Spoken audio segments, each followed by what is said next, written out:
Avertissement, durant cet épisode, nous parlerons de suicide.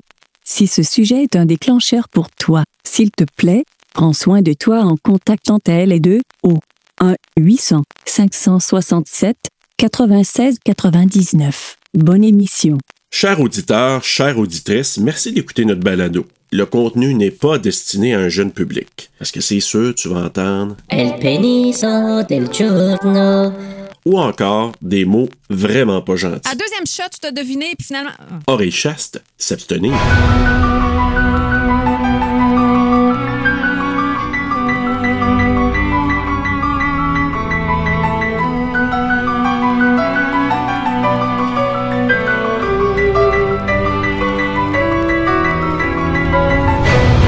Il n'y avait plus de quoi rire.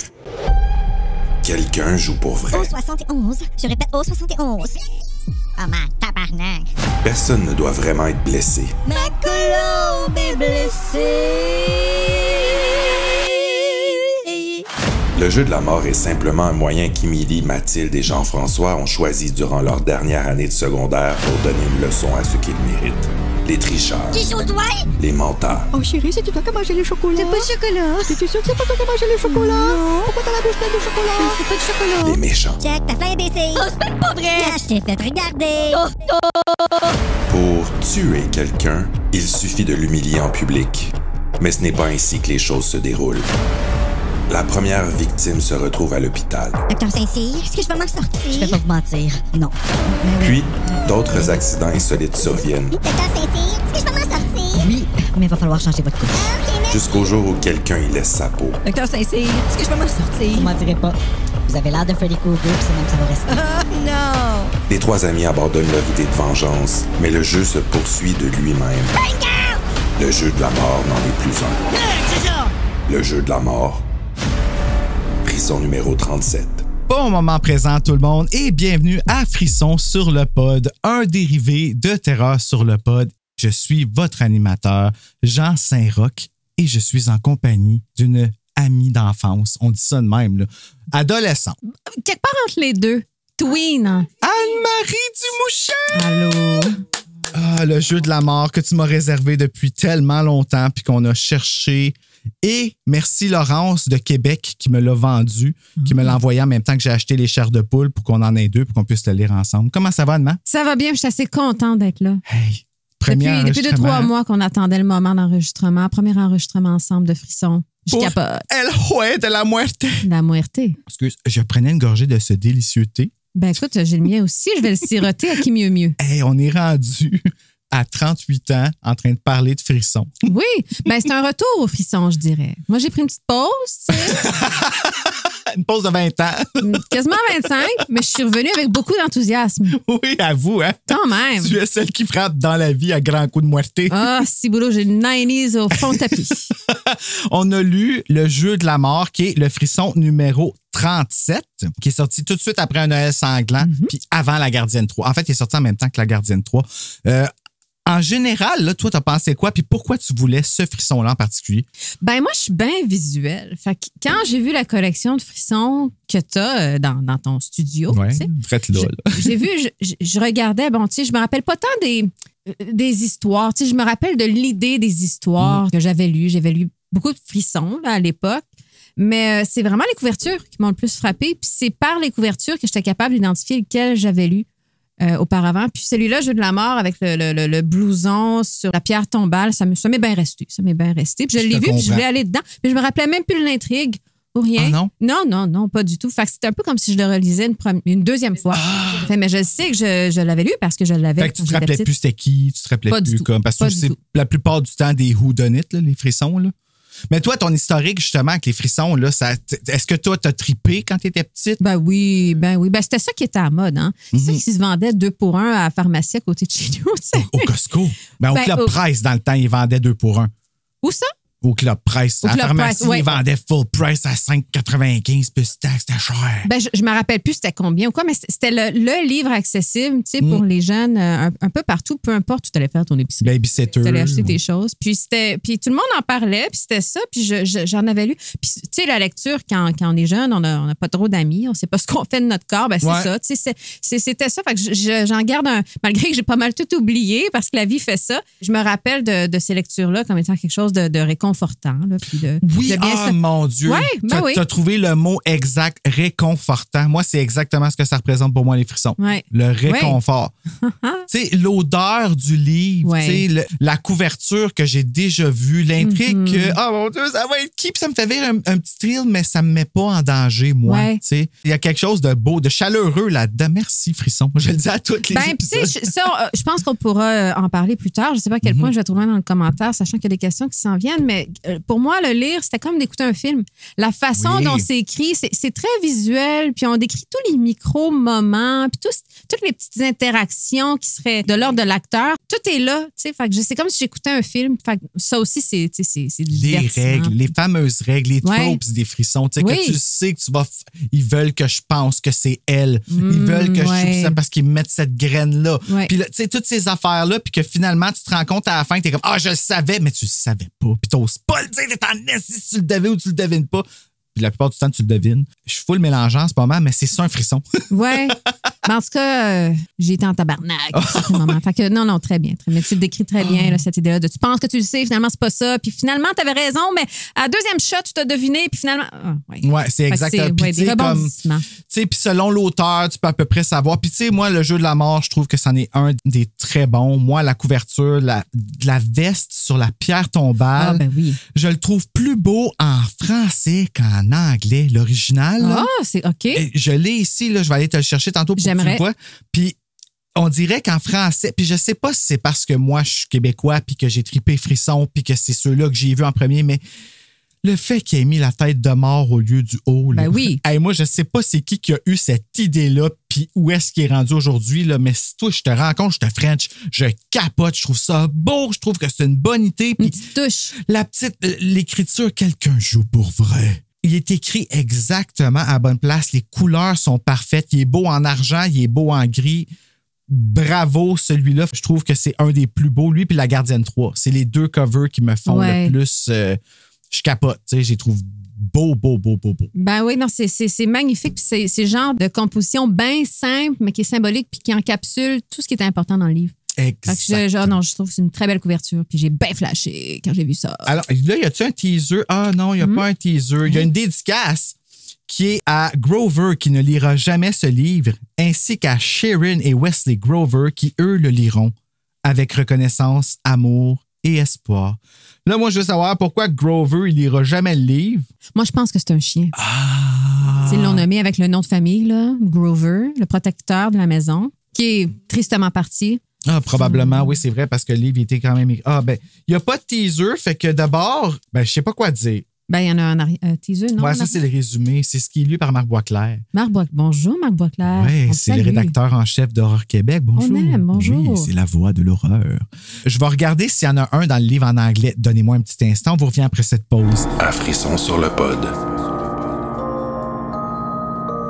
Fait que là, on est revenu. Allô? Excuse, c'est vrai, j'ai comme ramené le son ici à nos oreilles, là, parce que là, tantôt, il fallait que je revienne d'abord. Je commence à comprendre. Tu sais, j'ai une carte de son externe de l'ordi depuis un petit bout. Pourtant, je viens de commencer à l'utiliser comme il faut. Là. Fait que là, le blue screen, la petite surprise qu'on a eue, on n'a pas trouvé ça drôle. Non, mais on vit avec. Puis on est résilient. Ouais. Fait que là, on parlait... c'est ça. La petite dédicace à l'intérieur. Oui, on cherchait le teaser, c'est ça. Puis là, y en a-tu un finalement en anglais, un teaser? Je pense que... Ah oui, il y en a un direct là. Bon, je vais te faire ça en anglais. Check-moi bien aller, toi aussi. C'est boy.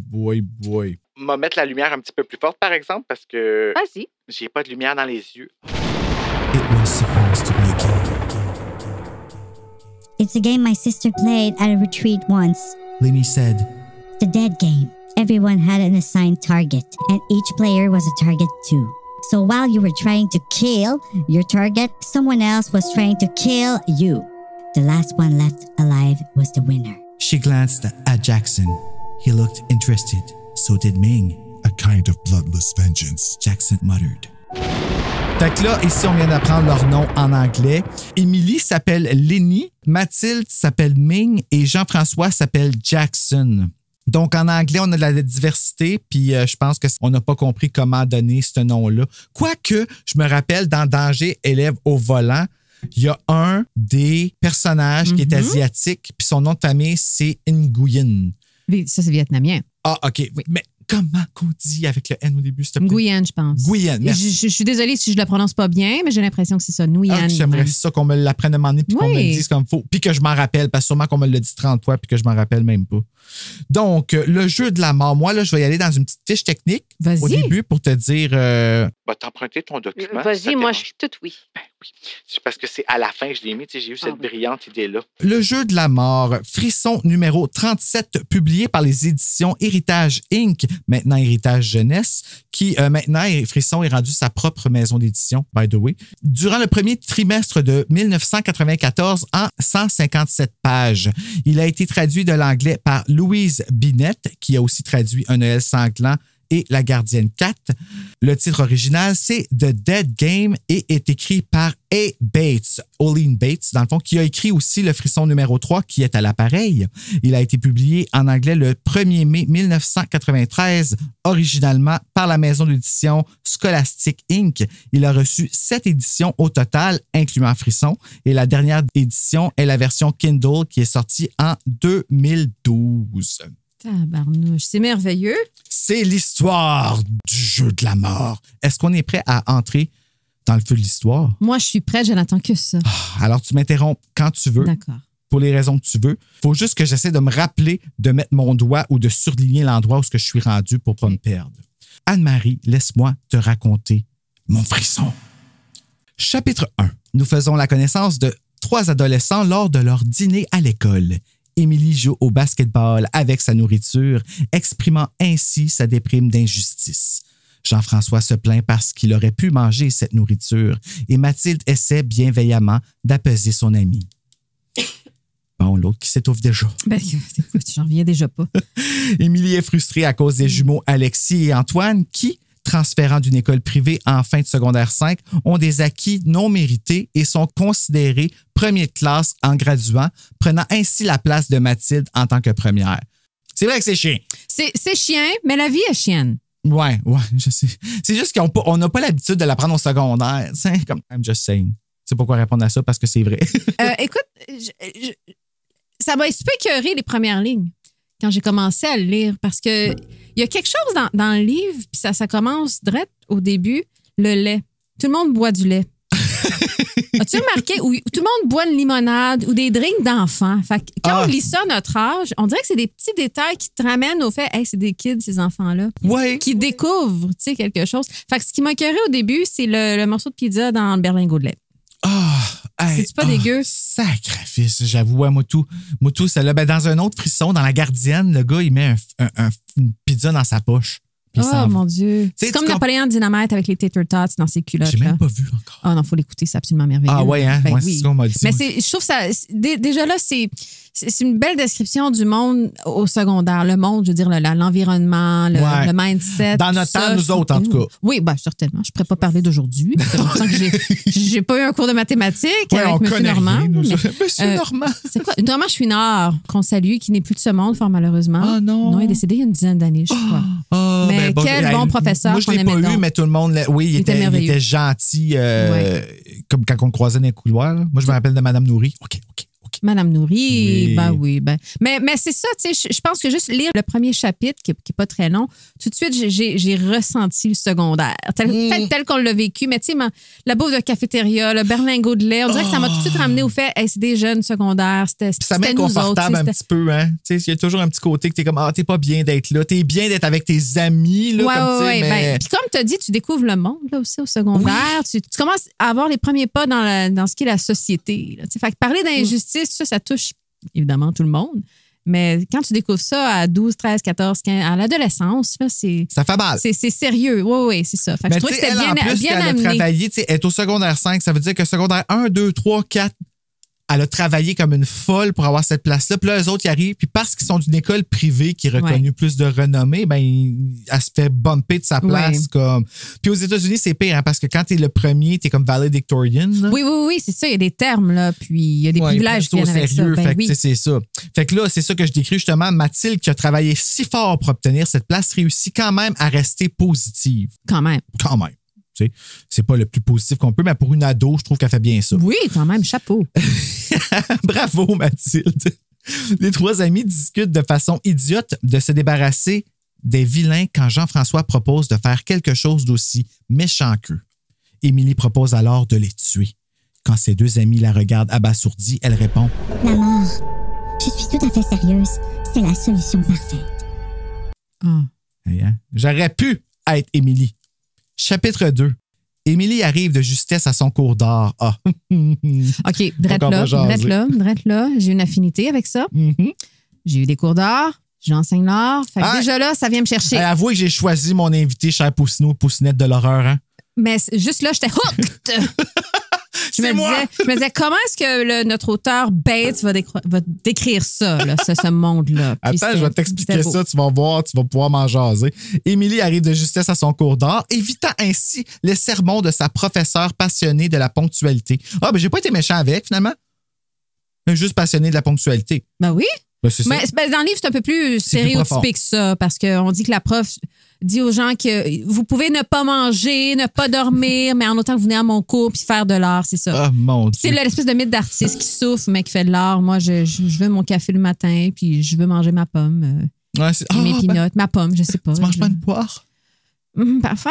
Seulement l'été. Seulement l'été, dans un solstice. Mais ma pomme, mon repas, je sais pas ce qui me vient en tête, je sais pas pourquoi. Là. Un gruau aux ananas. Ma toast au beurre de peanut. Quelque chose, mais tu sais, c'est. Ouais.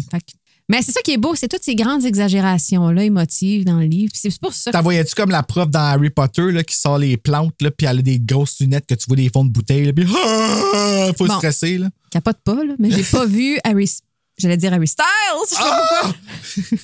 J'ai jamais rencontré non plus, à vrai dire. Mais Harry Potter, j'ai jamais écouté ça. Fait que toutes ces références-là, j'ai tout manqué ça. Mais non, mais le personnage de... Et pas juste la prof, mais tu sais, le monde de l'art. Puis la jeune adolescente qui fait de l'art, ça me touche. Ouais, puis elle, surtout qu'en plus, qu'elle dit qu'il est comme potable, son art, parce que justement, c'est ça. Elle songe à la réaction de ses amis face au manque d'explication de son idée de tuer le monde, tout en tentant de garder son vase de poterie élevé, mais n'y arrive pas. Émilie est alors témoin d'une scène pathétique exécutée par Florence. Un instant. Est-ce qu'on peut juste se rappeler qu'en anglais, Florence, c'est Brenda? Oui, ça la décrit très bien. Ouais. C'est comme spot on. Ouais, c'était écouté dans un autre ou un autre, tu sais c'est qui, là. Brenda, c'est exactement elle. Troublemaker. Là. On dit bonjour à Shannon Doherty en même temps. Bonjour, ben oui, on aime. Qui fait une crise émotionnelle et existentielle causée par son échec à fabriquer son vase. La professeure prend pitié d'elle et, considérant sa passion artistique, il lui donne un A pour son projet. Émilie se frustre intérieurement car elle sait qu'elle fera un vase décent et obtiendra un simple C. Est-ce que tu fais ça, Anne? Si je donne des notes random? Ouais, tu donnes-tu un A à un élève? OK, non, ça, c'est un autre. Quand tu donnes un A, il y a une raison pour laquelle tu donnes un A. Puis c'est pas une raison basée sur ton appréciation personnelle. Il y a des critères qu'on développe et tout, basés sur la technique, la réflexion, puis blablabla. Puis je n'enseigne pas au secondaire, ça doit être différent, mais je présume que c'est pas mal la même chose. Ouais. Oui, parce que dans l'enseignement, on n'enseigne pas juste ce que nous, on aime et ce que les gens doivent faire, puis on pense qu'on a la vérité infuse. C'est vraiment d'autres genres de critères. Puis s'ils sont rencontrés, ben il y a des A. Donc, je pense qu'il y a une rigueur qui n'est pas nécessairement décrite ici, mais je pense que ça sert à autre chose ici. Fait que fuck Florence. Mais quand même, il y a une chose qui est quand même réelle puis concrète, c'est la frustration de sentir que... Et là, je parle de moi-même en tant qu'étudiante à une certaine époque, ou ce que je vois aujourd'hui, de sentir que tu as fait quelque chose de bien, d'incarné, de ressenti, de réussi, puis de pas avoir la note ou même l'appréciation qui va avec, puis de pas comprendre pourquoi ça mérite mieux. Ça, I get it. Ben, j'ai vécu quelque chose de similaire, moi, au secondaire, là, avec un prof. C'est un cours de musique? Non, pas du tout. Non, en fait, là, ce qui est arrivé, c'est que j'étais exempté de mes cours d'éducation physique. Oui. Puis, il fallait que je fasse un travail sur un sport. Puis, j'avais été demander à mon prof si je pouvais le faire sur la danse. Ah, ben oui. Puis, il avait fallu que je débatte. Hey, on parle de 2001, là. Oui, fait oui, que, oui. il avait fallu que je débatte, expliquer pourquoi que je considérais que la danse était un sport, puis ça avait pris une couple de semaines avant qu'il me donne une réponse si je pouvais faire sur ce sport-là, et je mets ça entre guillemets parce que... Puis, finalement, j'ai eu un E. Ça n'a pas passé. J'ai pas passé Ça n'a pas passé. Non, c'est pour ça que j'ai eu un 100% en musique de Yves Gariepi, mais que je remercie encore parce que ça compensait. Okay. Ben, tu sais, je l'enseignais, la musique, dans le fond. Moi, j'enseignais, je sais pas si tu te rappelles. Ben, là, absolument, dans les... dans les toilettes, okay, ouais. oui. C'est fou, on était là. Ah non, quel souvenir. Mais tu sais, c'est quand même ça, c'est chiant en crise. Là. Mm-hmm. Mais puis aujourd'hui, ben, on voit des shows comme Révolution, puis des affaires de même qui passent. Puis Sarah-Jeanne Labrosse, elle dit que c'est un sport, puis c'est athlétique de danser. Ben, c'est comme dire... Le sport, ça doit être compétitif. Ça peut pas être amusant et inclusif et collectif. On dirait que c'est... Ben, en fait, c'est juste que pour lui, ça fonctionnait pas. Puis c'était, je sais pas, une façon de me punir. Mais j'ai pas passé mon éducation physique au secondaire 5, imagine-toi donc. Ben, si, boulot. Ouais, c'est le fun, hein? Mais regarde, je m'en sors très bien. Aujourd'hui, je lis des frissons, puis la vie est belle. Ouais. Alors, on revient à Émilie, qui dresse alors, après avoir vu Florence péter une coche à son prof, elle dresse alors une liste noire dans sa tête en souriant à Florence, qui en fait partie de sa liste, avec Antoine et Alexis, et peut-être même sa sœur, qui habite si loin. OK, l'histoire de la sœur. La sœur. Puis là, je trouve que c'est le seul personnage, pas Brenda, mais Émilie, c'est le seul personnage où on embarque profondément dans son intimate journey. Là. Puis on comprend. Non, mais tu sais, on a beaucoup de détails sur son background. Que ça, parce que finalement, on se fait tout avoir à la fin, mais OK, on peut spoiler, by the way. Mais, oh, OK, je savais pas. Ah, OK. Mais on embarque quand même dans sa sœur, ses déceptions en tant qu'artiste. Je trouve c'est mieux décrit que Mathilde ou même Jean-François, où c'est décrit en surface. Mais elle, on a tellement d'informations sur comment elle sent. Puis on le sent avec elle. C'est vrai, puis avec sa sœur, moi, c'est une de mes scènes préférées, même malgré qu'elle est tôt, là, quand même, dans le livre. C'est pas mal au début. Mais je la trouvais emblématique, cette scène-là. La scène avec sa sœur? Oh! Non, avec Florence, puis comment elle se décrit, puis tout ça. Puis elle parle un peu de sa sœur aussi. Puis on parle de ses déceptions. Mais c'est vrai qu'on apprend, on la connaît mieux, Émilie, que toutes les autres. Oui. Puis, tu sais, c'est comme... C'est bien pensé, pareil, parce qu'à cause de ça, on la soupçonne pas. C'est pour ça que l'autre jour, quand je t'ai vue à Noël, j'avais pas fini le livre. Je savais pas comment ça se terminait. Puis on comprend maintenant que c'est Émilie, la méchante, celle qui joue pour vrai. Mais je t'ai dit, Émilie, c'est une bitch, c'est pas film. Puis j'ai dit ça un peu parce que je ressentais ça, mais j'ai dit ça pour faire rire la galerie, c'est tout. Mais finalement, j'avais raison. Tu avais bien prédit. Oui, tu es une experte en frissons. Ben, faut se reprendre. Ben, certainement. Je vais porter un beau chapeau la prochaine fois. Ah oui, il peut être brun. Je sais qu'il y a une scène avec ça. Oui, OK, je peux le mettre. Chapitre 3. Émilie attend Jean-François et Mathilde dans le stationnement de la polyvalente et ceux-ci arrivent plutôt tard, immédiatement sur la défensive. Nous ne pouvons pas faire ça, dit Jean-François qui pense qu'Émilie veut vraiment tuer quelqu'un. Celle-ci les traite d'idiots pour les calmer et les invite à aller manger un morceau au casse-croûte pour s'expliquer. OK, puis là, ils vont parler. Il y en a un qui va chercher des berlingots de lait, encore une fois, pour les autres. Là. Puis une limonade. Avec de la glace, là, puis tu sais... Ils peuvent pas boire d'alcool, ça! Non, on est dans Watatata. Ben oui, mais c'est mieux que ce soit comme ça. En fait, imagines-tu mettre de l'alcool là-dedans? Comment ça aurait viré ce soir? Mais le fait que ce soit du lait... Ah, ouais, c'est vrai, c'est parce que... Mais c'est cute! Il n'y avait pas des gens intolérants au lactose dans ce temps-là. Non, ça n'existait pas. Tout le monde chiait. C'est du lait de vache, les amis. C'était pas du lait d'avoine. Donc, une fois installée au bord de la mer, parce que c'est sûr, tout le monde au bord de la mer avec un casse-croûte, Émilie propose à ses amis de jouer au jeu de la mort. Un jeu auquel sa sœur a joué lors d'un voyage à Québec. Oh. En anglais, c'est où? Je sais pas. Attends, c'est dans le chapitre 3. Tu peux chercher en attendant. C'est moi qui l'ai. Dans ce jeu, pour tuer quelqu'un, il faut l'humilier publiquement sans se faire repérer. Chaque participant doit choisir une cible et ensuite, tout le monde pige au hasard parmi celles-ci. La cible pigée doit devenir la victime, celle qui doit être tuée. Est-ce que tu as trouvé c'est où? Ben, enfin, en anglais, ils disent « in a retreat ». A game she played in a retreat. Donc, on dit pas où exactement. Ben, c'était à Québec. Nous autres, on a la réponse. Ouais. C'est dans le note qu'on l'a trouvé. Elle a parlé anglais dans Vieux-Québec. Ça a bien été. À monter l'affaire, là, comment ça s'appelle, là, en arrière du château Frontenac? Là. Je veux dire la citadelle parce que je sais pas trop. Une citadelle?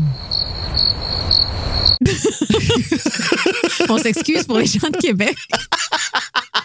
Mais tu sais, c'est pas un truc militaire. Non, c'est le truc militaire. C'est les tours militaires. Ah, je sais pas. Moi, je sais pas. C'est que tu pars d'en bas puis tu montes en haut puis ça monte un peu tranquillement.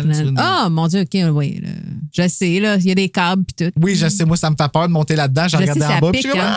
Oui, on t'amène du Haut-Québec ou Bas-Québec. Ouais. Basse-Ville, Haute-Ville. Hey, mon Dieu. Donc, je suis rendu où, moi, là? Attends. C'est rendu à Québec. Ouais, c'est ça. Ils se mettent ensuite à brainstormer sur la façon d'éliminer Alexis et Antoine et déduisent que la façon de les atteindre est par l'apparence et le prestige. Mathilde suggère de voler le blouson d'Antoine. Elle se porte volontaire pour le faire et tous sont d'accord.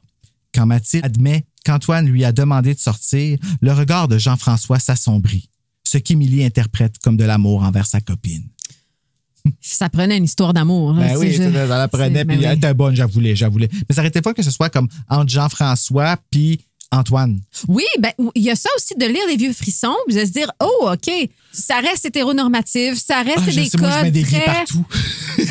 Non, mais ce serait cool, tu sais, de voir ça. Moi, absolument. quand j'étais jeune, là, je mettais des gays partout dans les frissons, dans mes histoires. Il y en a-tu d'ailleurs? Est-ce qu'il y a des histoires? Il y a une insinuation de gay dans un week-end très spécial que je me rappelle, mais dans les nouveaux frissons, oui. Track obscur. Il y en a un, ils ont réglé ça. Ah ouais, non, c'était écœurant. Moi, je capotais. J'arrête pas de le dire comme, je dis pas que c'est le meilleur frisson des nouveaux, quoique très bon, mais j'ai un soft spot. Oui. Comme je l'adore à cause de ça, parce que quand je l'ai lu à une assise, parce que j'étais le personnage. Ouais. Puis, tu sais, il n'y avait pas de flafla, là. Mais ça, je l'ai dit dans plein d'épisodes, vous savez comment je suis content de ça, mais enfin. Mise à jour. Il y a aussi un personnage homosexuel dans le nouveau frisson. Spectacle morbide de Rachel Graveline. Note FSLP. 4,6 sur 5. Mais là, dans le jeu de la mort, Jean-François, moi, j'étais fou de lui. Là, je finis le chapitre en disant, après ce que son arrivée m'a coûté, attends, on parle de l'amour envers sa copine. Émilie dit ça de sa copine Mathilde, qui est en amour avec Jean-François. Puis là, Mathilde, elle parle par rapport à l'autre qui a demandé de la dater. Là, comment il s'appelle? Quand Mathilde admet qu'Antoine... le gars. Okay, c'est ça. Quand Antoine a voulu la dater, elle parle d'Antoine. Elle dit... Après ce que son arrivée m'a coûté, j'aurais pu... Commence Mathilde. J'allais dire, j'aurais pu le tuer. C'est pour ça que je trouvais ça bon quand elle dit ça à la fin du chapitre 3. Là. Tu te rappelles? Parce qu'il vient de parler du jeu de la mort. Là, j'allais dire tuer. C'est ça. Excusez. Oh mon Dieu, je viendrai comme... Allô? Tu m'as entendu, hein, Toutou? Oui, c'était beau. OK, chapitre 4. Le lendemain, les trois amis observent Antoine qui porte son blouson malgré que Mathilde l'ait volé la veille. Elle explique à ses amis qu'en revenant de leur rencontre, elle a aperçu Antoine en train de forniquer avec Florence et qu'elle a saisi son blouson pour l'accrocher à une pierre tombale dans le vieux cimetière. C'est la couverture illustrée, c'est ça. Et quelle couverture!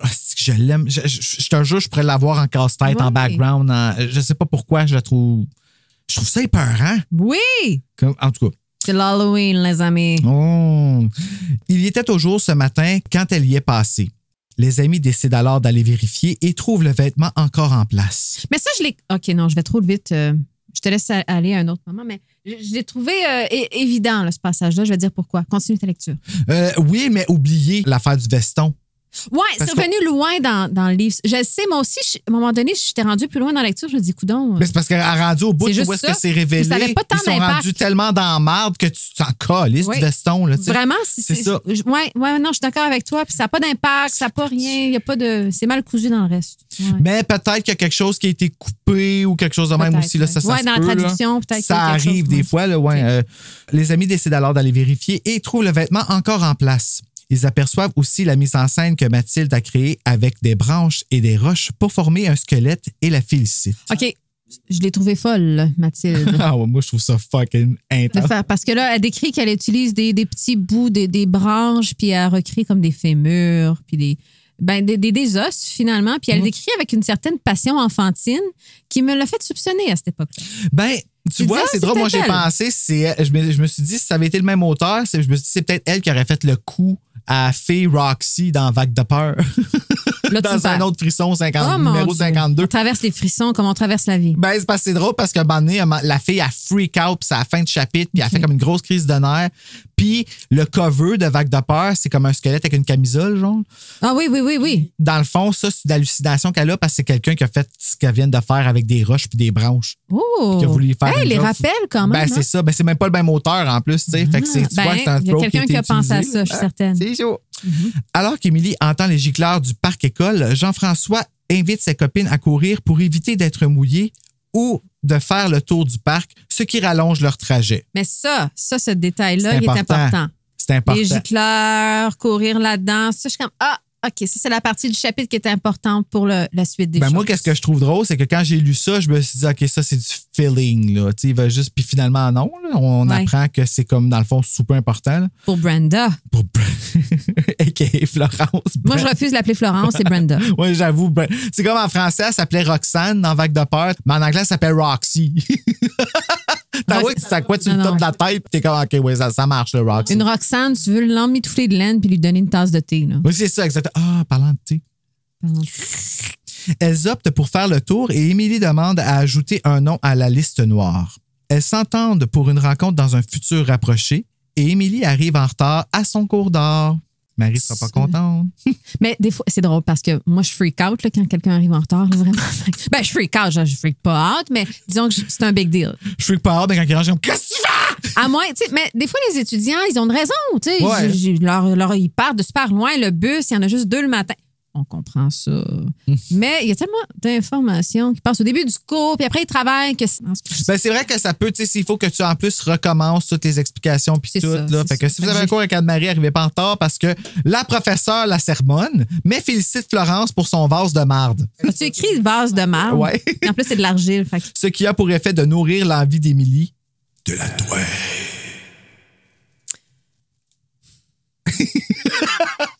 Ton soupir rendu long. C'est parce qu'il y a quelque chose de shakespearien dans les livres frissons, je trouve. Tu sais, c'est des grands thèmes d'honneur. Puis le tuer, évidemment, c'est une métaphore pour plein d'autres choses, mais c'est des gros drames, mais ramenés à l'échelle adolescente. Même dans le livre, c'est une métaphore.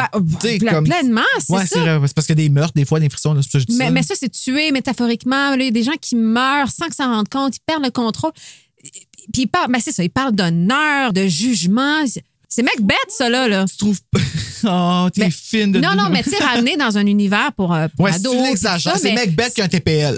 Oui, c'est ça. C'est exactement pas, après, il y a des créneaux, je sais pas, appelle ça comme tu veux, mais c'est les mêmes thèmes qui reviennent. Puis il y a de quoi d'humain là-dedans. À chaque numéro, en plus. Oui, puis là, il y a des trahisons à un moment donné, puis il y a des scènes vraiment, tu as l'impression c'est une tragédie grecque là, qu'on regarde. Moi, je classe ça dans un livre catégorie I Know What You Did Last Summer. Genre qu'il y a un secret, puis il y a une menace qui sait le secret. Aïe, ça m'a pas dit que tu dises ça. Chapitre 5? Oui, vas-y. Okay. Les 3 amigos se rencontrent au casse-croûte pour établir les règles de leur jeu de la mort. Ils décident que les meurtres doivent être symboliques et que l'humiliation doit être publique. Ah, Seigneur. Ouais, je sais, c'est comme sérieux. Ça se ferait plus, ça, là. Mais ça, c'est avant les réseaux sociaux. C'est avant les réseaux. Ouais, OK. Puis c'est rendu dans les réseaux sociaux, l'humiliation. On le voit peut-être moins dans la vie publique, mais. Ah ouais, jeu de la mort, réseaux ça sociaux, serait beaucoup trop facile. Oui, mais quand même, on est dans une période de soins. On fait plus attention. Si on fait des erreurs, on essaie de pas commettre la même erreur que les autres. On est plus dans un autre raisonnement, dans l'idée du soin de. Tu sais, le self-care, care of others, quelque chose que je célèbre. Je suis heureuse de voir ça. Donc, de lire ça, j'ai eu 0 malaise parce que c'est ça. Mais si j'avais 13 ans, puis je lisais ça, puis je suis dans un univers où une de mes grandes valeurs, je ne dis pas que c'est le cas de tout le monde, je ne vais pas parler au cas de tout le monde, mais c'est quand même des valeurs promues de faire attention à l'autre. Ça pourrait être un petit peu choquant de lire ça. Ou je me demande à quel point les ados aujourd'hui peuvent s'identifier à cette énergie de la vengeance grave comme celle-là. Je sais pas, honnêtement. Ben, moi, je pense que le but, en fait, c'était de faire peur avec ce livre-là, de faire peur aux ados. Comme un cautionary... Comment on dit en anglais? Cautionary tale? Ah, ça, j'ai jamais su ce que ça voulait dire, cautionary tale. Là, si je me trompe pas, quelqu'un m'a expliqué ça il y a une couple d'années, puis je suis moins familière avec le thème, mais il me semble que c'est une histoire qui illustre une chose dans la vie à laquelle faire attention. Par exemple... OK, oui, comme l'homme qui vient attaquer avec le crochet, ceux qui sont en train de faire l'amour dans l'auto, puis ça, c'est pour empêcher justement les gens de faire l'amour. C'est ça. Ben, ce genre de truc-là. Oui, c'est ça. Cautionary tale. Cautionary. Comme caution. Ouais. Be cautious. Moi, on dit que t'es caution. Je savais que ça. On venait au bout de la joke, ça, là. Donc, les victimes doivent avoir triché et affecté la vie d'autrui pour pouvoir être sur la liste noire. Tu sais, il y a quand même des critères qui sont, sans vouloir être une personne méchante, je vais t'avouer que les gens qui sont sur la liste méritent d'être sur la liste. C'est comme, ils méritent pas de mourir, là. Non, parce que c'est une mort symbolique. C'est ça. Mais c'est des gens qui ont fait du mal à d'autres, donc pas juste à eux, mais à d'autres aussi. Donc, ils veulent venger les gens qui n'ont pas de voix. Tu sais, ça pourrait être vu comme ça aussi. Là, tu sais. C'est des beaux gestes. Ouais. Donc, la liste se termine comme suit. Florence, parce qu'elle obtiendra un A. Brenda, parce qu'elle obtiendra un A en art et son tempérament d'artiste. Carl Deblois, parce qu'il a dérobé Jean-François d'une victoire en 6e année. Jean Saint-Roch, lui, là. Qui démolit la réputation des filles qui refusent de sortir avec lui et même celles qui sortent avec lui. Pierre-Luc, qui risque l'intégrité de l'équipe de football en prenant des stéroïdes. En plus d'Alexis et Antoine, Jean-François demande d'ajouter 2 noms sans devoir donner d'explication. Ralph Giroir et Julie Claveau. Hey, on peut-tu parler de ces noms-là? Julie Claveau et Ralph Giroir? Ouais. Aïe. Ralph Giroir, je trouve que c'est comme un dérivé de Karine Girard. Allô, Karine! C'est un cousin lointain. Il se fait-tu piger, Ralph? Oui, il se fait piger. Oh, ça se passe pas bien pour Ralph. Non, ça va pas bien pour Ralph du tout. Non, chapitre 6, watch out, c'est là que ça se passe. Mais il s'en remet. Ouais, mais il va être traumatisé à vie. Émilie est dans sa chambre et dresse la liste de règles du jeu de la mort au lieu de faire ses devoirs d'anglais. J'ai écrit page 36, ça veut dire, Bruno va à la page 36 pour lire. Tirez un nom dans un chapeau. Vous disposez d'environ 2 semaines pour commettre votre meurtre. Si vous ne pouvez respecter le délai, remettez le nom dans le chapeau et laissez un autre participant tenter sa chance. Un meurtre réussi implique une humiliation publique. Plus l'humiliation est appropriée et dégradante et plus de gens en sont témoins, plus le meurtre est réussi. Travaillez seul, il est interdit de dévoiler le nom que vous avez tiré, d'obtenir de l'aide d'un autre participant ou de parler du jeu à qui que ce soit. C'est quand même tordu. Hein? En effet, oui. Vous pouvez vous faire aider de personnes qui ne font pas partie du groupe, mais seulement si vous le faites sans rien laisser échapper à propos du jeu, du but recherché ou du groupe. Quand toutes les cibles auront été tuées, nous voterons pour le meilleur meurtre et offrirons un petit quelque chose au vainqueur. Je me demandais c'était quoi le prix final. On le sait pas. Oui, en bout de ligne, c'est vrai, on n'est jamais allé là. Comme des vacances à Cuba. Des vacances à Chibougamau. À Québec. Ouais. C'est ça, à Québec. Ça va visiter la citadelle. Ramène-nous la définition, s'il te plaît. Monter en haut puis en bas dans une machine avec des cordes. Là. Oui. Hey, c'est quoi le nom de cette histoire-là? L'élévateur? Peut-être, oui, je vais te battre. Il y a un terme pour ça. Moi, je m'en vais sur Google, les amis. Descendre la glissade. Non, c'est pas ça. Le petit Champlain. Pendant que tu trouves ça, je vais poursuivre le chapitre 6. Vas-y donc. Donc, Émilie qui a écrit tout ça. Elle pense ensuite à la victime qu'elle a pigée, Jean le Womanizer, et se rappelle l'humiliation qu'il lui a fait vivre suite à leur sortie dans le passé. Il a dit à tout le monde qu'elle ne savait pas embrasser et il a refait le même coup à Mathilde. Émilie se rend ensuite dans un magasin d'électronique pour s'acheter un petit magnétophone pour exécuter son plan en prenant le soin de choisir une succursale éloignée et de mentir au vendeur sur les raisons de son achat. Je suis encore dans l'histoire de Québec, les attractions, je vais lâcher le téléphone. Chapitre 7. Mathilde est chez elle, seule, à manger des restes de pizza et à songer à Ralph, la victime qu'elle a pigée. Elle ne sait même pas pourquoi Jean-François l'a mis sur la liste. Aurais-tu accepté, toi, cher Bruno, de faire mal à quelqu'un sans savoir pourquoi? Faire mal, non, mais j'ai accepté de faire des affaires au secondaire que... OK, naïveté de... Oui, parce qu'elle dit qu'elle fait confiance à Jean-François, donc elle accepte de le faire, ce qui prouve qu'elle est en amour avec. Oui. Pas nécessairement qu'elle est en amour avec, mais qu'elle a une confiance et une loyauté envers lui qui ne se... Ouais. Mais aurais-tu accepté, toi, jeune Bruno de 16 ans? Ben, jeune Bruno de 16 ans est déjà allé chez une amie que je te nommerai pas parce que tu la connais et a dû appeler son kick et rester avec lui au téléphone pendant longtemps. Ouais, je comprends. On fait des choses pour nos amis, hein. Ouais, puis je te t'avouer que j'étais pas super à l'aise parce que c'est moi qui appelle un autre gars pour parler de... Ouais, c'est ça. Mais te faire dire... J'ai ma version de ça aussi, donc je comprends. Je comprends ce que tu dis. Ouais. Fait que là, Mathilde, elle erre dans sa maison, tentant de provoquer l'inspiration en fouillant dans sa bibliothèque de films. Moi, là, sérieux, ça, je trouve ça... C'est une mauvaise nouvelle.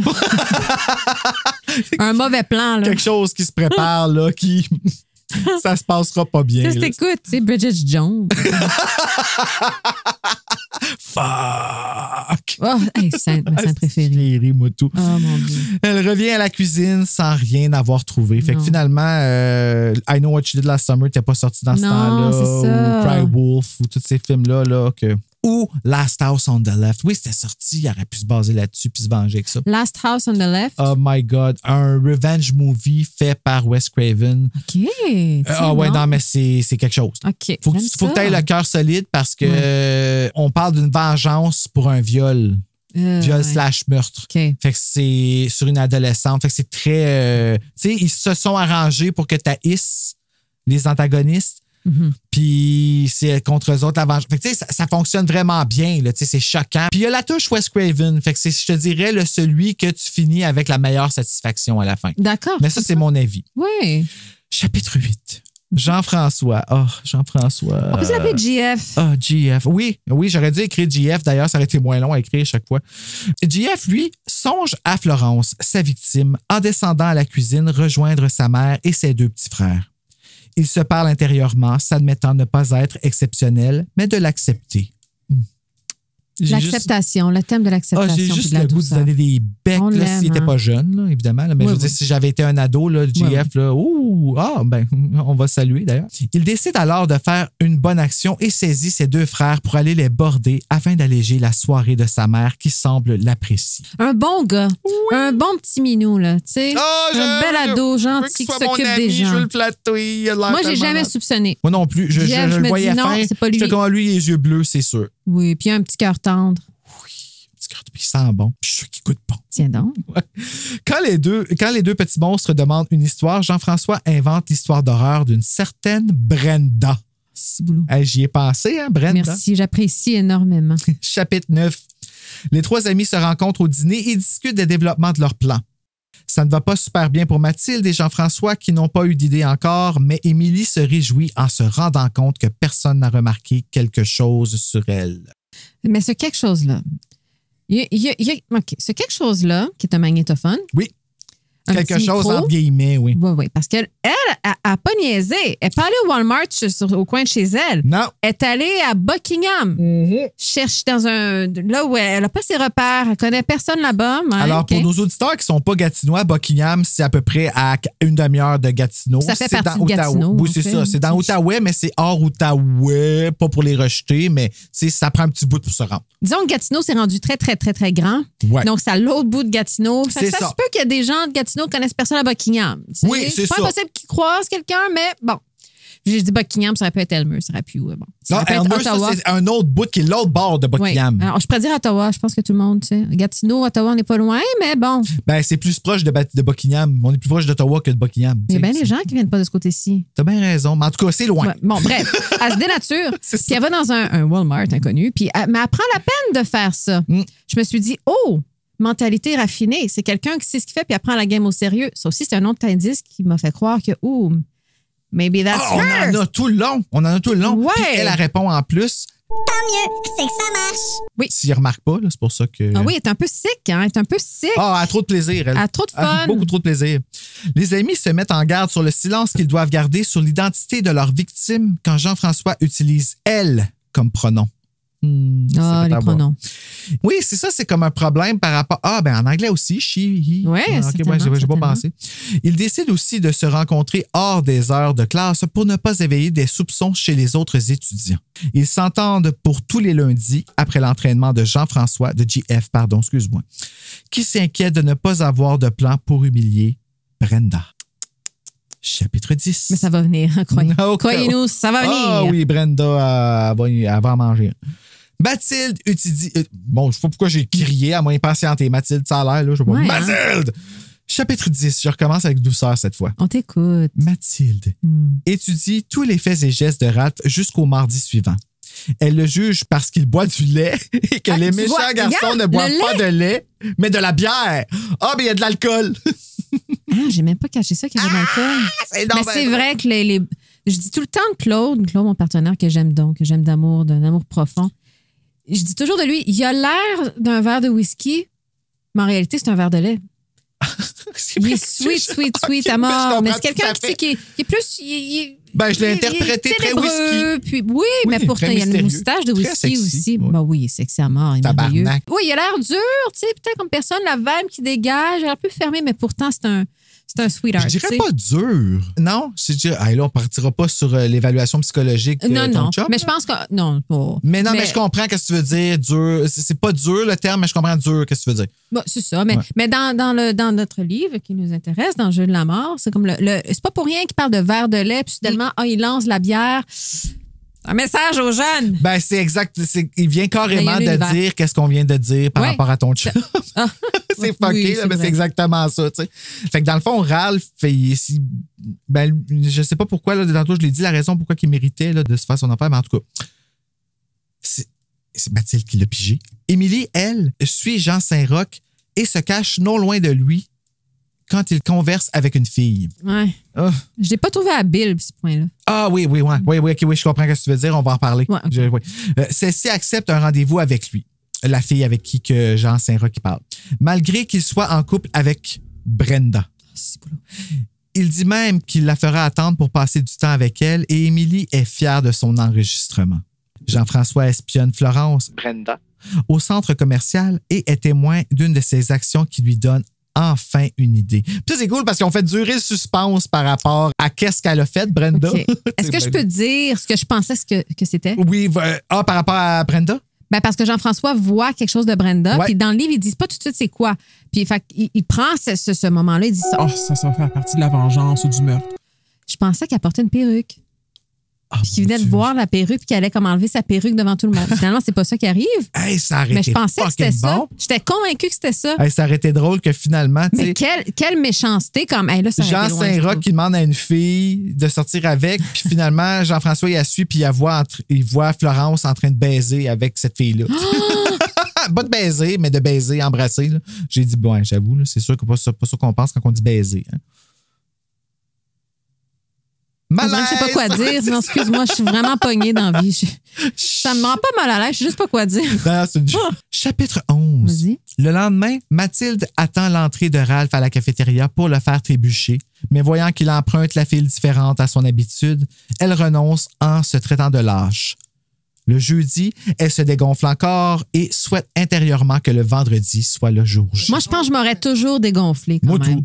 Si j'avais voulu le faire, je pense pas que je l'aurais fait. Mais c'est parce que là, en plus, c'est que nous autres, on sait pas encore c'est quoi l'idée qu'elle a dans la tête. Ouais, non, c'est ça. On sait pas encore, mais on peut sentir que c'est gros, tu sais, c'est quelque chose de gros qui s'en vient. Je vais peser pause tout de suite. Je vais aller repartir l'eau pour me faire un réchaud. À vous, hein? OK, on prend une pause. On est de retour, les amis, à Frisson sur le pod. Et puis on s'entend bien en plus. J'adore ça, oui. Je trouve ça fucking cool comme prop. Les iPods, pour écouter la musique, là, les iPods sont sortis. J'ai des amis artistes qui avaient fait un iPod, mais à l'inverse. Donc, c'est des écouteurs que tu mettais, puis ça amplifiait le son autour de toi. Donc, au lieu d'écouter la musique et t'isoler dans ton monde, tu connectais plus avec ton monde. Je trouvais ça bien clever. Bon, tu sais, c'est comme ça que je me sens présentement. Je m'entends, mais une fois et demie. Ouais, pas deux fois plus fort, mais une fois et demie. En fait, c'est vraiment fait pour quand on enregistre puis qu'on puisse s'entendre puis qu'on puisse être sûr. Tu vois, en ce moment, je fais mon frais sans même savoir que je pouvais faire. Mais je les aime, ces micros-là. Ils sont merveilleux, je les veux. Fou, hein? Ils sont en spécial en plus en ce moment. Je fais pas vraiment d'art sonore, mais j'apprécie l'équipement, c'est ça. Tout d'un coup que... Dans mon gros sarcasme. J'ai comme un complexe avec ça aujourd'hui.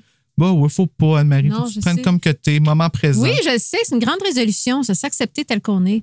Radical acceptance. Bonne affaire. Apprendre à dire non. Okay. Ben, c'est ça que Lady Gaga, elle a enseigné. Apprendre à dire non. Ben, en fait, pas qu'elle a enseigné, mais elle a enseigné comme quoi que dire non à des choses que tu veux pas faire fait partie de ton identité. Oui. Fait d'apprendre à dire non, c'est le même que tu apprends à te connaître. Ça, c'est vrai. C'est bien dit, ça. Ah ouais, Lady Gaga, c'est une grande dame. Là, tout le monde le sait. Là. Je pense que c'est plus caché à personne. Là. Chapitre 12. Émilie enregistre une autre conversation de Jean avec une nouvelle fille. Celui-ci utilise la fameuse ligne « J'ai connu des filles et j'ai connu des femmes. » Hey, ça, c'est un gars qui n'a jamais Frenché qui dit d'en faire la même. Là. Ben, c'est Jean Saint-Roch. Jean Saint-Roch, quel bullshitter. Il est plein de marde. Quand la fille demande s'il fréquente Marianne, la dernière fille enregistrée par Émilie, Ralph dénigre la pauvre fille comme étant trop jeune. Il demande ensuite de façon narcissique à son interlocutrice « Toi, es-tu une fille ou une femme? » Je sais pas. Comment tu demandes ça à un enfant de secondaire 2 qui a 13 ans? Franchement. T'imagines-tu? Ah! Ça y répond ça. Toi, es-tu une fille ou une femme? Un homme. Qu'est-ce que tu dis? T'es un petit minou? Ça, c'est Ben oui. un quétaine. C'est vrai, hein? Tel était le monde dans les années 90. Ouais, je prends ça bien au sérieux, Ouais. finalement. Il me choque, On est Jean dans le Saint-Roch, il me racisme. choque. Émilie est encore une fois fière de son enregistrement qu'elle prévoit faire jouer à la fête à venir chez Florence/Brenda. Brenda. Chapitre 13. Le vendredi, Jean-François suit encore Florence et est témoin de plusieurs remarques dégradantes de Queen Bee envers les autres filles. Quand elle essaie d'inviter Jean-François à son party, parce que c'est un joueur de football, donc quelqu'un, évidemment, il refuse car il prétend devoir laver ses cheveux. Je pense que c'est pour ça que j'ai pensé à la perruque aussi. Ah! Ça aurait été un esti de bon 10, par exemple, de la part de Jean-François. Mais je suis comme, qu'est-ce qu'il veut dire, tu sais? Pourquoi il dit ça? C'est comme, Ben, la il perruque. dit ça parce que, non, c'est vraiment basique. Là. C'est vraiment genre, non, je dois laver mes cheveux pour comme genre rire de elle parce qu'elle, c'est une vapid bitch qui lave Parce tout le qu'elle temps est un ses peu cheveux. comme Antoine, qui est son chum. Non, c'est Jean Saint-Roch, son chum. Ah, on ne sait plus, elle a l'air à se faire toute l'école. Ouais, si on se je fie à ce qu'ils sais. disent, là, c'est. Ouais. Ben, c'est Une jeune correct, il faut volage. tester. Ben oui, non, certainement. Écoute, c'est pas moi qui va shamer ça, là, non, pas du tout. Mais dans la narrative, là, je suis un peu mélangée. Son chum, c'est qui, là? Si j'ai bien compris, c'est Jean Saint-Roch. C'est ça, hey, lui. Ou Ralph. Ralph. Ben, je sais pas Moi, si c'est j'entends Ralph Wiggum, genre. En tout cas, il y a bien du monde qui c'est ça. courtise la femme là-dedans. Oui. Fait que Jean-François, bien fier de sa remarque, il se félicite parce qu'il sait qu'il la tient. Parce qu'il l'a vu faire quelque chose qu'on sait toujours pas. Oh my God. Tu te dis la perruque, là. C'est tellement salé, les amis. Vous allez capoter! Chapitre 14. Ce même vendredi, Mathilde se sent enfin prête pour son plan et au moment où Ralph fait son entrée dans la cafétéria, elle se dirige vers lui et le bouscule pour le faire tomber avec son plateau plein de nourriture. Ça, c'était son meurtre. Mais c'est vrai que c'est humiliant. Je veux dire, si on pense, tu sais, Karine, elle me l'a dit que tomber comme ça au secondaire à la cafétéria en avant de tout le monde, ça faisait de la. C'est une experte de tomber, Karine. Ouais, tu t'en rappelles. Moi aussi, je suis une experte dans ces choses-là. Ah, c'est vrai, t'as pété la meilleure débarque au monde. Oui, en vélo, là, devant. Ouais. Tu sais qu'on en parle? Si tu veux. Ben. J'en parlerai pas, mais tu peux en parler. Ben non, ben c'est pas nécessaire, mais c'est juste que moi, c'est un moment que quand Tu je le suis dans racontes mieux que moi, c'est pour ça. Oh my God. OK. Il faut en rire un peu, ces affaires. Le meilleur moment de ma vie. Ben vas-y. Ben en fait, ce qui est arrivé, c'est que nous autres, on se tenait tout le temps dans un parc quand on était jeunes, puis à un moment donné, elle était partie en bicycle. Puis tu sais, Anne-Marie, c'est une belle fille, là. Comme, tu sais, en plus que ça arrive à une belle fille, c'est encore pire. Moi, je trouve ça... moi, une chick qui se pète la gueule, là, je trouve ça comme... Fait qu'en vélo, je me suis Fait que vous fait étiez la gueule. deux filles en vélo, puis au moment où deux gars les a sifflés de l'autre bord de la rue, Anne-Marie a voulu embarquer sur le trottoir, mais n'a pas bien visé où sa roue était et a passé par-dessus son bicycle sur le trottoir dans toute sa grâce. Dans toute sa grâce. Ouais, c'est ça. Tu sais, c'est une bonne. Mais c'est un rite de passage, ces humiliations-là. Tu sais, on comprend des affaires. On comprend pas. Faut pas s'enfler la tête. Faut pas. Tu sais, ça te ramène sur terre bien vite. Ça. Une belle leçon d'humilité. Oui, certainement. Puis je la traîne avec moi encore aujourd'hui, cette leçon-là. Ouais, mais le gars, finalement, ça n'a jamais marché. Non, je pense que c'est mieux de même. Ça a fait bye, girl. Non, mais j'avoue que, tu sais, juste le timing de venir se faire. Non, mais moi, je suis une anecdote pour ce gars-là aujourd'hui. Ah, il avait 15 ans, la première fois que je suis une fille, elle se pète la gueule. Je suis une anecdote quelque part, là. J'ai un surnom. Puis c'est correct. C'est quoi? C'est correct. On a tous appris de ça. Non, c'est pas... Oui, c'est ça. Hein. T'as pas pensé à ça. Mais je vis bien avec. J'aurais payé cher pour voir. C'est pour ça que Ralph qui tombe, qui a le plateau, je trouvais que c'était comme pas de sa faute. Je voyais pas vraiment à quel point... Pourquoi c'était un meurtre tant que ça? Non. En fait, elle voulait pas le blesser, c'est ça. C'est ça qui est peut-être ça. Elle avait pas le cœur de faire trop mal. Elle voulait pas le blesser physiquement, mais elle voulait l'humilier. Pour elle, le jeu de la mort, il est pas sérieux. En tout cas, il est pas sérieux à ce point-là, tu sais. Fait que, tu sais, c'est humiliant de se péter à la gueule puis d'avoir plein de... Elle aurait eu quelques points, puis tu sais, je pense pas qu'elle cherchait nécessairement à... Non, elle est douce, Mathilde. C'est un cœur de laine. Oui, Mathilde. Ming. Ming. Par contre, les choses tournent mal et dans sa chute, Ralph fait tomber une dizaine d'étudiants avec lui. Non, mais ça, c'est le parodos grec. Là. Encore une fois, on est dans les grandes tragédies, là. Moi, j'ai vu. Ça dure une page, la description de cette scène-là. Je me dis, qu'est-ce qui se passe? Pendant combien de temps qu'ils ont tombé, ce monde-là? Moi, je voyais des drapés, du drame, du vin, des raisins. Oui. Puis Mathilde réussit à voir les genoux d'un étudiant s'écraser durement sur la poitrine de sa victime. Oui, c'est 3. C'est là que c'est moins le fun. Ah ouais, c'est ça qui arrive dans 3? Non, mais c'est comme des grandes batailles épiques comme ça. J'imaginais. Oui, dans 3, c'est avec des épées. Oui, mais là, il n'y avait pas d'épée, il y avait des plateaux de cafétéria. Ah oui, du lait au chocolat. Et du lait. La bonne salade de macarons du Carrefour. Je savais que tu allais me sortir celle-là. Oh my God. Oui, mais je pense que c'est ça le secret. Ouais. On va se le dire. Plein de maillots, plein d'air. Oui, c'est ça. Mathilde est paniquée quand un professeur prend les choses en main et lui ordonne d'aller au secrétariat pour demander de l'aide, ce qu'elle fait avec sentiment de culpabilité. Ben raison de te sentir coupable. Moi, je m'aurais souillé de tous les trous de mon corps, je pense. Imagine, tu sais que tu as fait quelque chose de pas correct. Oui, je m'aurais l'équipier. C'est une façon de dire je m'aurais l'équipier. Tu sues de partout. Là, puis ça serait devenu une flaque par terre avec 2 globes oculaires qui flottent là-dedans. Comme Alex Mack. Comme quoi? Alex Mack, une émission qui jouait sur YTV. Je fais une fois tes références aujourd'hui. Je m'excuse. Excuse-moi. Non, je pense qu'on a juste... des références complémentaires on ce soir. On se tenait pas ensemble dans ce temps-là d'Alex Max. What the fuck is Alex Max? Alex Max, c'est une émission qui jouait sur YTV dans le même temps que Are You Afraid of the Dark? Puis la fille, elle avait tombé dans un produit chimique. Puis à partir de ce moment-là, elle a le super pouvoir de pouvoir se transformer en eau. Ça me rappelle étrangement certains épisodes de Breaking Bad. Ah! Ouais, c'est juste qu'ils ne reviennent pas après cette transformation en eau. Ils ne reviennent pas du tout. Elle revient. Ah, d'accord. C'est moins violent. Oui, un petit peu moins. C'est ça. Et moins chimique. Chapitre 15. Mathilde est chez elle en train de ruminer sur la situation. Pauvre petite. Quand Émilie lui téléphone. Celle-ci croit qu'il y a eu une bagarre à la cafétéria et Mathilde rectifie qu'il s'agissait d'un accident. Émilie ne sait pas que Ralph était la victime de Mathilde. Émilie suggère alors à Mathilde d'aller avec elle au party de Brenda / Florence. Les 2 filles flânent dans la maison de Brenda et quand Émilie est prête à faire son coup, elle ne trouve plus le magnétophone qui se trouvait dans son sac. Oui, ça, à ce moment-là, je me suis dit, c'est pas Émilie. Ben, elle crée une scène, mais oui, en effet. Ça dévie notre pensée, en tout cas. Ça, c'est clair. J'ai eu la pensée bien déviante. Okay. Mathilde devine qu'elle planifiait commettre un meurtre ce soir. En croisant Jean-François, Mathilde lui demande des nouvelles de Ralph qui est hospitalisé pour blessures graves. Jean fait son entrée à la fête et rejoint Florence / Brenda, ce qui fait paniquer Émilie qui a perdu son magnétophone. Il est où, le magnétophone? Mais ça tu sais, j'avais l'habitude de ramener les personnages à toi et moi parce qu'on se connaît du secondaire. Bruno Roy qui perd son magnétophone, c'est pas le fun. Je bad trip. Ben oui. Je bad trip, c'est même pas... Ah ouais, non, j'avoue. Bruno Roy qui perd... Tu fais pas personne, là.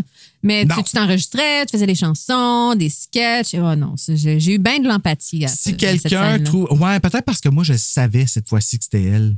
Que je capotais pas. OK. Mais c'est parce que je l'ai lu quand j'étais jeune puis je m'en suis rappelé. C'est la première fois que tu le réalisais depuis que tu étais enfant?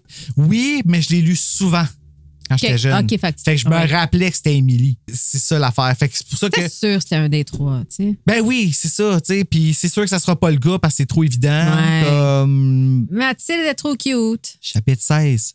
Le lundi matin, à l'école, le message habituel du directeur à l'interphone est interrompu par les enregistrements d'Émilie. Bad trip, man! Hey, sérieusement, là, moi, là, ma vie est finie d'être là.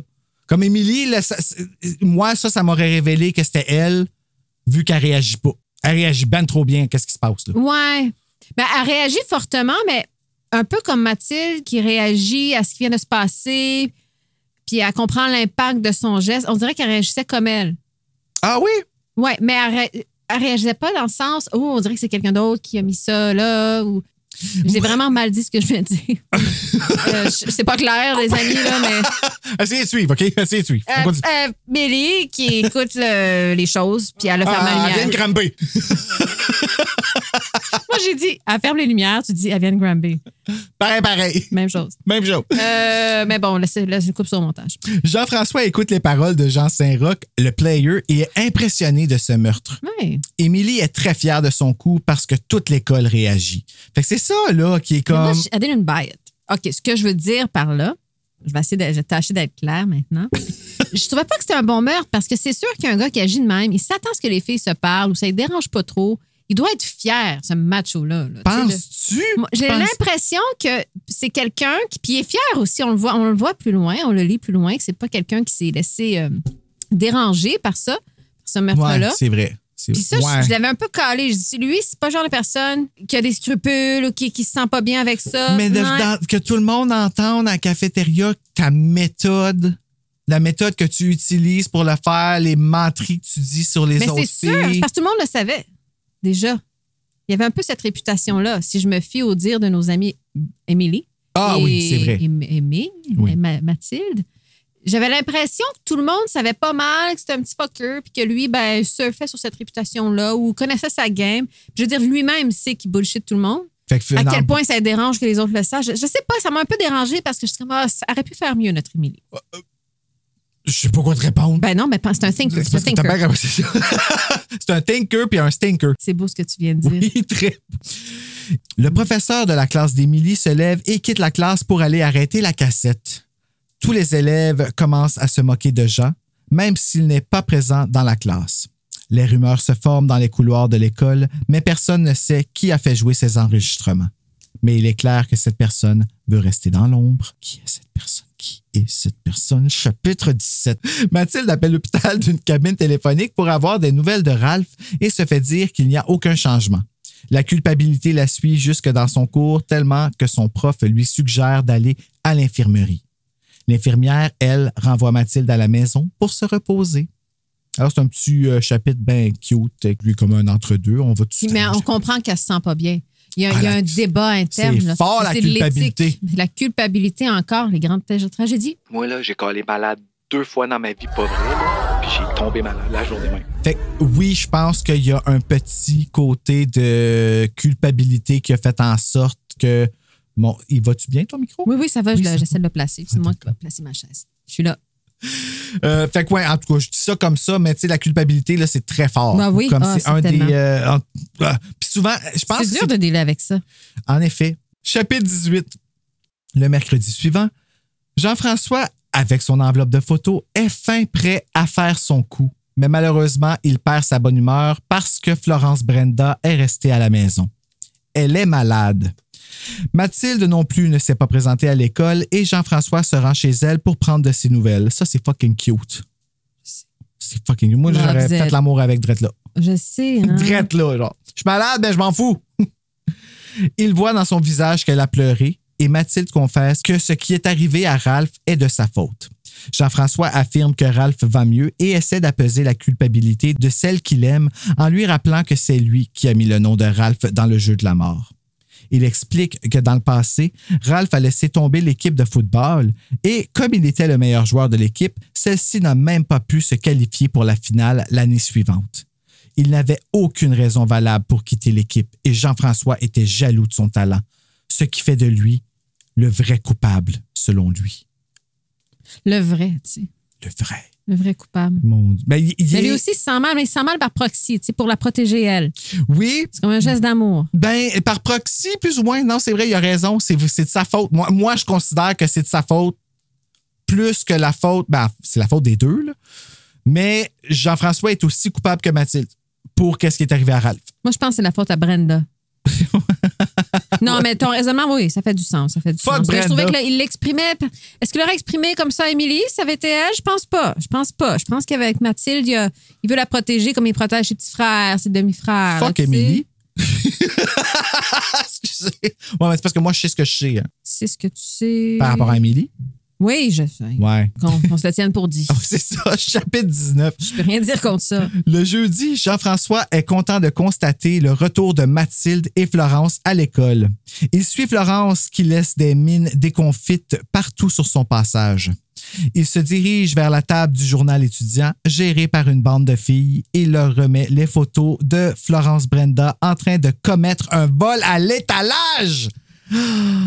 C'était pas une perruque, finalement. Non, c'était pas une perruque. Il l'a pogné en train de voler la OK, excusez. Ouais. Ben bon pour elle, c'est à elle de pas voler. Tu fais pas ça. Hey, moi, j'ai déjà volé un case à cassette de Mario Pelcha aux Jean Coutu quand j'étais jeune. Pourquoi Mario Pelcha? En fait, j'ai pas fait exprès. Tu sais, aux Jean Coutu, ils te mettaient juste le case, des cassettes, puis là, il fallait que tu te présentes au comptoir pour avoir la cassette en l'achetant. OK. Puis, j'ai regardé celle de Mario Pelcha, puis j'ai oublié de la remettre sur la tablette. Fait que je suis parti avec la case à cassette. Ça compte pas comme un vol. C'est plus une distraction. Non, mais il a fallu que je m'excuse à madame. Oui, c'est ça. Mais encore une fois, un petit moment de honte, on apprend de ça et tout. Les filles commencent à exprimer leur indignation, ce qui attire l'attention de la voleuse en question. Celle-ci pousse un « Oh !» de surprise et s'enfuit en courant. J'ai remarqué ce « oh-là » en lisant. Comment que ça a sorti? On a entendu quelques-uns. Oh, tu sais. Ouais. C'est peut-être qu'elle est arrivée et qu'elle a fait comme je viens de faire. Un « oh !» Oh, surpris comme tu viens de faire. Moi, c'est comme ça que je l'ai vu. Tu sais, un « oh » offensé. Ou peut-être qu'elle a fait « oh !» Ouais, elle a peut-être vomi. Ouais, c'est ça. Peut-être vomi dans sa bouche puis elle a avalé après. Ou bien un « oh » bien adulte. Oh.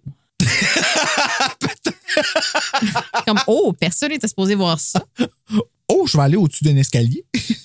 On ne sait pas c'est lequel. C'est libre interprétation. C'est un oh de surprise. Fait que ton oh était probablement plus... Ouais, c'est ça. Exactement. C'est un oh-là. Je surutilise ce oh-là dans la vie. Ah ouais, mais on l'aime tant, ça. Ben oui, il est efficace. Et s'enfuit en courant. Donc, ça fait... Ah! Laissant derrière elle les rires des filles du journal. Quelle humiliation, quand même. Quand tout le monde rit de toi dans la cafétéria, c'est pas drôle. Oui, mais elle a un petit peu cherché après la Florence. Brenda. Jean-François ne sait plus quoi faire, sentant la culpabilité monter en lui. En chemin vers son dernier cours de la journée, il entend un hurlement et se dirige vers sa provenance. Il apprend alors que Florence est tombée dans l'escalier et en est morte. J'ai mis en majuscule, c'est pour que je l'ai dit comme ça. Là. Ça mérite ça, parce que la mort de quelqu'un, ça mérite des lettres majuscules. Ça, oui, c'est tout comme... Oui. Mais en fait, c'est ça qu'en nécrologie, c'est toujours écrit comme ça. Oh, boubou, ouais. Ouais, ben j'ai plus le journal, fait que ça me fait plus rien, là, mais oui, en effet. Là, il y a encore une section nécrologie dans le journal papier? Ben oui, il va toujours en avoir une, je pense. Et puis ça coûte les gens meurent plus. Ça coûte... Chapitre 20. Les trois ados se rencontrent au parc. Mathilde et Jean-François sont ébranlés par la situation, mais Émilie est déjà en train d'établir une version disculpant Jean-François comme ayant quelque chose à voir avec la mort de Brenda. Elle est intelligente, elle va au Walmart à Buckingham. Elle a une deuxième version pour les blanchir. On est criminel. Ça commence à devenir pas mal évident, mais on va continuer à faire semblant. C'est ça. JF se sent tout de même coupable. Mathilde insiste quand même pour que Jean-François répète ce qu'Émilie lui dit parce que la police est déjà au courant pour les photos. Mais tu sais, encore là, c'est pas à cause des photos qu'elle tombe en bas des marches, en tout cas techniquement à date. Là. Il nous manque un morceau. C'est ça. Oui, vraiment. Chapitre 21. Il est passé minuit quand JF sort du poste de police pour son interrogatoire. Sa mère, qui l'attendait dans sa voiture, n'obtient aucune explication de son fils parce qu'il est épuisé. Il précise tout de même qu'il n'a pas tué Florence, Brenda. Ce que sa mère... Je dis Brenda après parce que je me fais faire des gros yeux quand je le dis pas. Je fais juste le préciser pour les auditeurs. C'est le caprice de la fille qui lit le livre. Ce que sa mère savait déjà. Celle-ci lui demande d'aller border ses deux petits frères qui ne veulent que lui pour la tâche maintenant. Oui. Fait que, tu sais, le fait que ses deux petits frères le veulent, on dirait que ça le rend tellement tendre. Ouais. Et, je poursuis, chapitre 22. Le lundi suivant, les amis se rencontrent au terrain de football après l'entraînement de Jean-François. Mathilde mentionne que l'histoire de la chute de Ralph était, elle aussi, plus grande que nature et croit qu'elle a été amplifiée par quelqu'un de malfaisant. Ben, je pense que oui. Le mot est faible, mettons. Mais je connais quelqu'un au secondaire qui a tombé au ralenti. Parce qu'elle a essayé de s'accrocher. Non, c'était même pas toi. Puis elle a essayé de s'accrocher à plusieurs personnes à la fois. Puis ça a vraiment fait comme bang à terre. Émilie rationalise et essaie de voir avec ses amis si quelqu'un aurait pu les entendre discuter. Ils font alors une dissociation officielle au jeu de la mort et s'entendent pour que celui-ci n'ait plus lieu. Quand Mathilde souligne que les victimes choisies dans ce jeu sont autant insécures qu'eux, Émilie admet que c'est possible, mais que sa pitié est enfouie aussi profond que leur complexe d'infériorité. Ça aussi, c'est révélateur. Ben, tellement! Elle avoue beaucoup de choses, là. On est deep. Elle dit carrément qu'elle a en dedans d'elle l'instinct de la vengeance. C'est ça. Oh, on l'a quasiment dit pareil, mais c'est dans la même famille. C'est ça. L'instinct du tueur. La gêne de la vengeance. Chapitre 23. Le mardi, ils assistent à la messe en honneur de Brenda. Émilie songe aux peu de gens qui ressentent une peine sincère pour la mort de Feu intimidatrice et combien ressentiront cette peine à son propre départ. Durant le reste de la semaine, les trois amis recommencent à s'asseoir ensemble à la cafétéria, mais l'atmosphère reste tendue entre eux. Jean-François parle de son sentiment de culpabilité qui ne cesse de grandir et Mathilde se sent horriblement mal de ne pas pouvoir l'aider à son tour comme lui l'a fait pour elle. Voyant le regard de Mathilde inquiète, Émilie parle durement à Jean-François pour qu'il snap out of it. Puis c'est vrai qu'elle dit comme vraiment, là, comme OK, reviens-en. Puis parce que là, Jean-François, là, lui, culpabilité, ça l'a pogné. Là, ben, elle est morte. Mais ça devient real. Ça devient real parce que c'était pas ça le jeu.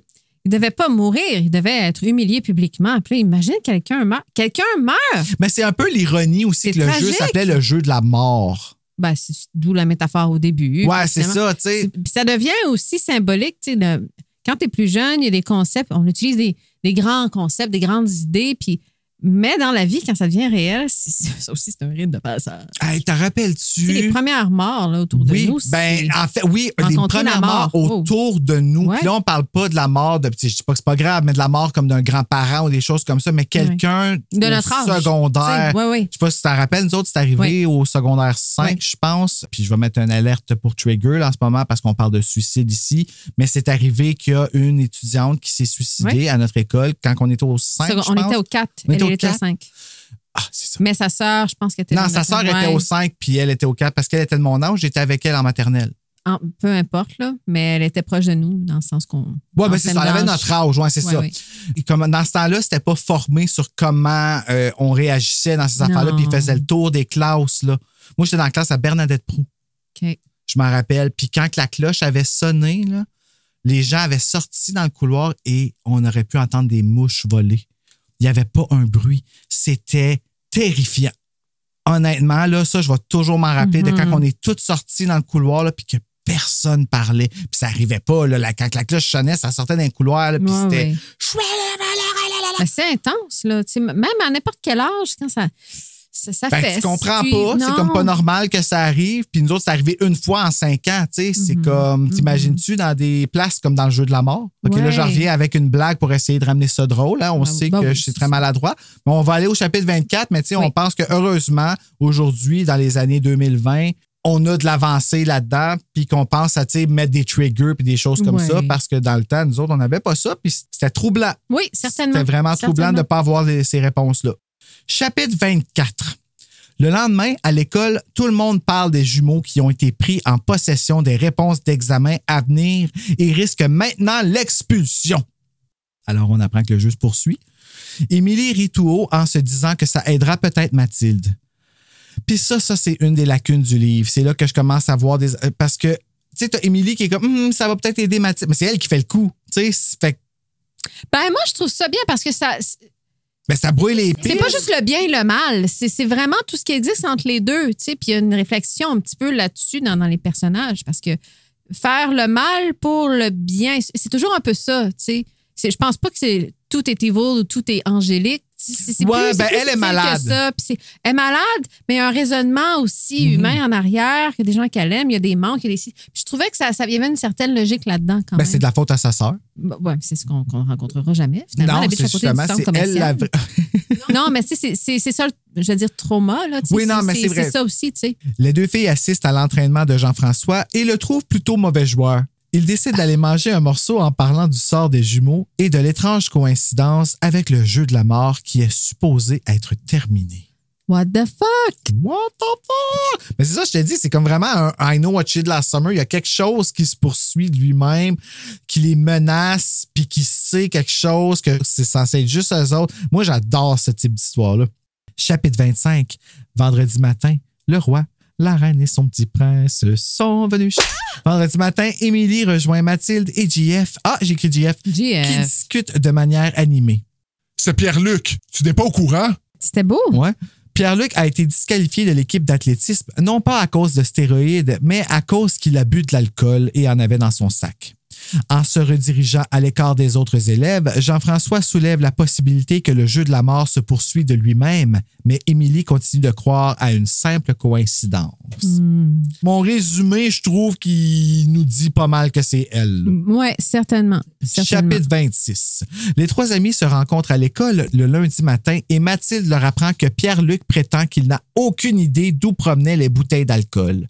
Dans les couloirs, tout le monde s'arrache l'exemplaire de l'album étudiant qui est distribué et nos protagonistes échangent ensemble sur ce qu'ils y voient. Tout d'un coup, Mathilde lance « C'est dans le journal! » En effet, un texte plutôt étrange y paraît. Page 106. Et revoilà nos personnages troublés et soupçonneux. Je vais aller lire le texte à la page 106. Julie Claveau laisse Ralph Giroir et saute sur la motocyclette de Carl de Blois. C'est à croire qu'elle a laissé tomber Ralph pour un garçon avec une plus grosse moto. J'ai fucké ton... OK, reprends-le. Non, c'est quand j'ai lu ça, je suis comme non. Stupide un jour, stupide toujours. Mais lèguera-t-elle sa stupidité à quelqu'un? Quant à Carl, remettra-t-il la recherche pour le cours de sciences de sa sœur à quelqu'un? Ou aura-t-il été le seul à pouvoir l'utiliser? Ouais, c'est chien. C'est très chien. C'est très, très chien, mais ça aussi, c'est sûrement quelqu'un du trio. Là, ben oui, qu'on ne sait pas c'est qui du tout. C'est juste qu'on se dit, comment qu'elle a fait ça?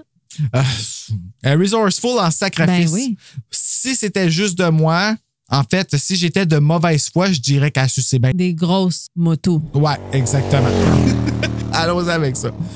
Mathilde souligne qu'ils n'ont probablement pas été aussi prudents qu'ils croyaient lors de leur réunion secrète et leur stratagème maladroit. Et on se rappelle que Julie James a dit la même chose dans I Know What You Did Last Summer. C'est laquelle Julie James encore? Jennifer Love Hewitt. OK. Ils cessent de se soupçonner entre eux, mais craignent que quelqu'un les épie. C'est vrai qu'il y a des bons rappels, hein?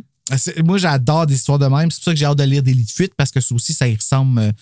Tous les auteurs de Frisson ont leur version de I Know What You Did, tu sais. Chapitre 27. Le lundi, en soirée, Mathilde appelle Émilie et convoque une rencontre le lendemain avant les cours. Une idée lui est surgie. Les gicleurs auraient dû faire en sorte que Florence, Brenda, ne passe pas par le chemin où elle a été retrouvée morte, ce qui veut dire que quelqu'un l'y a guidée. C'est pas maladroit. Ouais. Le guider, tu sais. Comme qu'il l'ait forcé à faire quelque chose. Ben, OK. Puis ça, il suggère aussi. Ben, c'est un peu facile parce que elle était tellement fraîche qu'elle n'aurait pas été mouillée ses cheveux. Fait que c'est pour ça que c'est pas normal qu'elle ait été retrouvée morte. Mais dans la panique, tu sais, tu t'en fous un peu, tu veux juste en aller, tu penses plus à ça, là. Ben, c'est pour ça que je me dis que c'est un peu boiteux. Bien mais d'accord. ça va continuer après qui va amener qu'elle a raison de penser ça. Mais c'est fou de voir que quand tu fais un plan, les autres commencent à percer au travers de ton plan pour aller à la vérité. Puis on reste de glace. Ben, reste de glace sont pas mal en train de s'écrouler, eux autres, là. Mais je parle d'Émilie. Émilie? Ah ouais. Ouais, Émilie, elle reste comme ben correcte là-dedans. Non, elle trouve ça drôle. Oui, c'est ça. Elle trouve ça drôle, puis elle est capable d'aller là. Tu sais, ça ne dérange pas que Florence soit morte avec ça. Fait que, c'est comme chapitre 28. Watch out, ça se corse. Mathilde est réveillée au milieu de la nuit par un bruit étrange. En état de semi-panique. Un bruit dans la nuit. C'est ça. En dessous découverte. En état de semi-panique, elle se lève et descend au rez-de-chaussée pour voir de quoi il s'agit. Elle trouve une roche qui est passée au travers la vitre du salon. Une note y est attachée. « N'insiste pas. Laisse tomber. » Ça, c'est la voix menaçante, mais ça aurait pu être « N'insiste pas. Laisse tomber. » Malgré que c'était en majuscule. Oui, c'est ça. C'est ça, Oui. comme mort. Chapitre 29. Jean-François est réveillé par son petit frère de 5 ans au milieu de la nuit, Ton imbécile d'ami n'était pas obligé de casser la vitre. dit-il.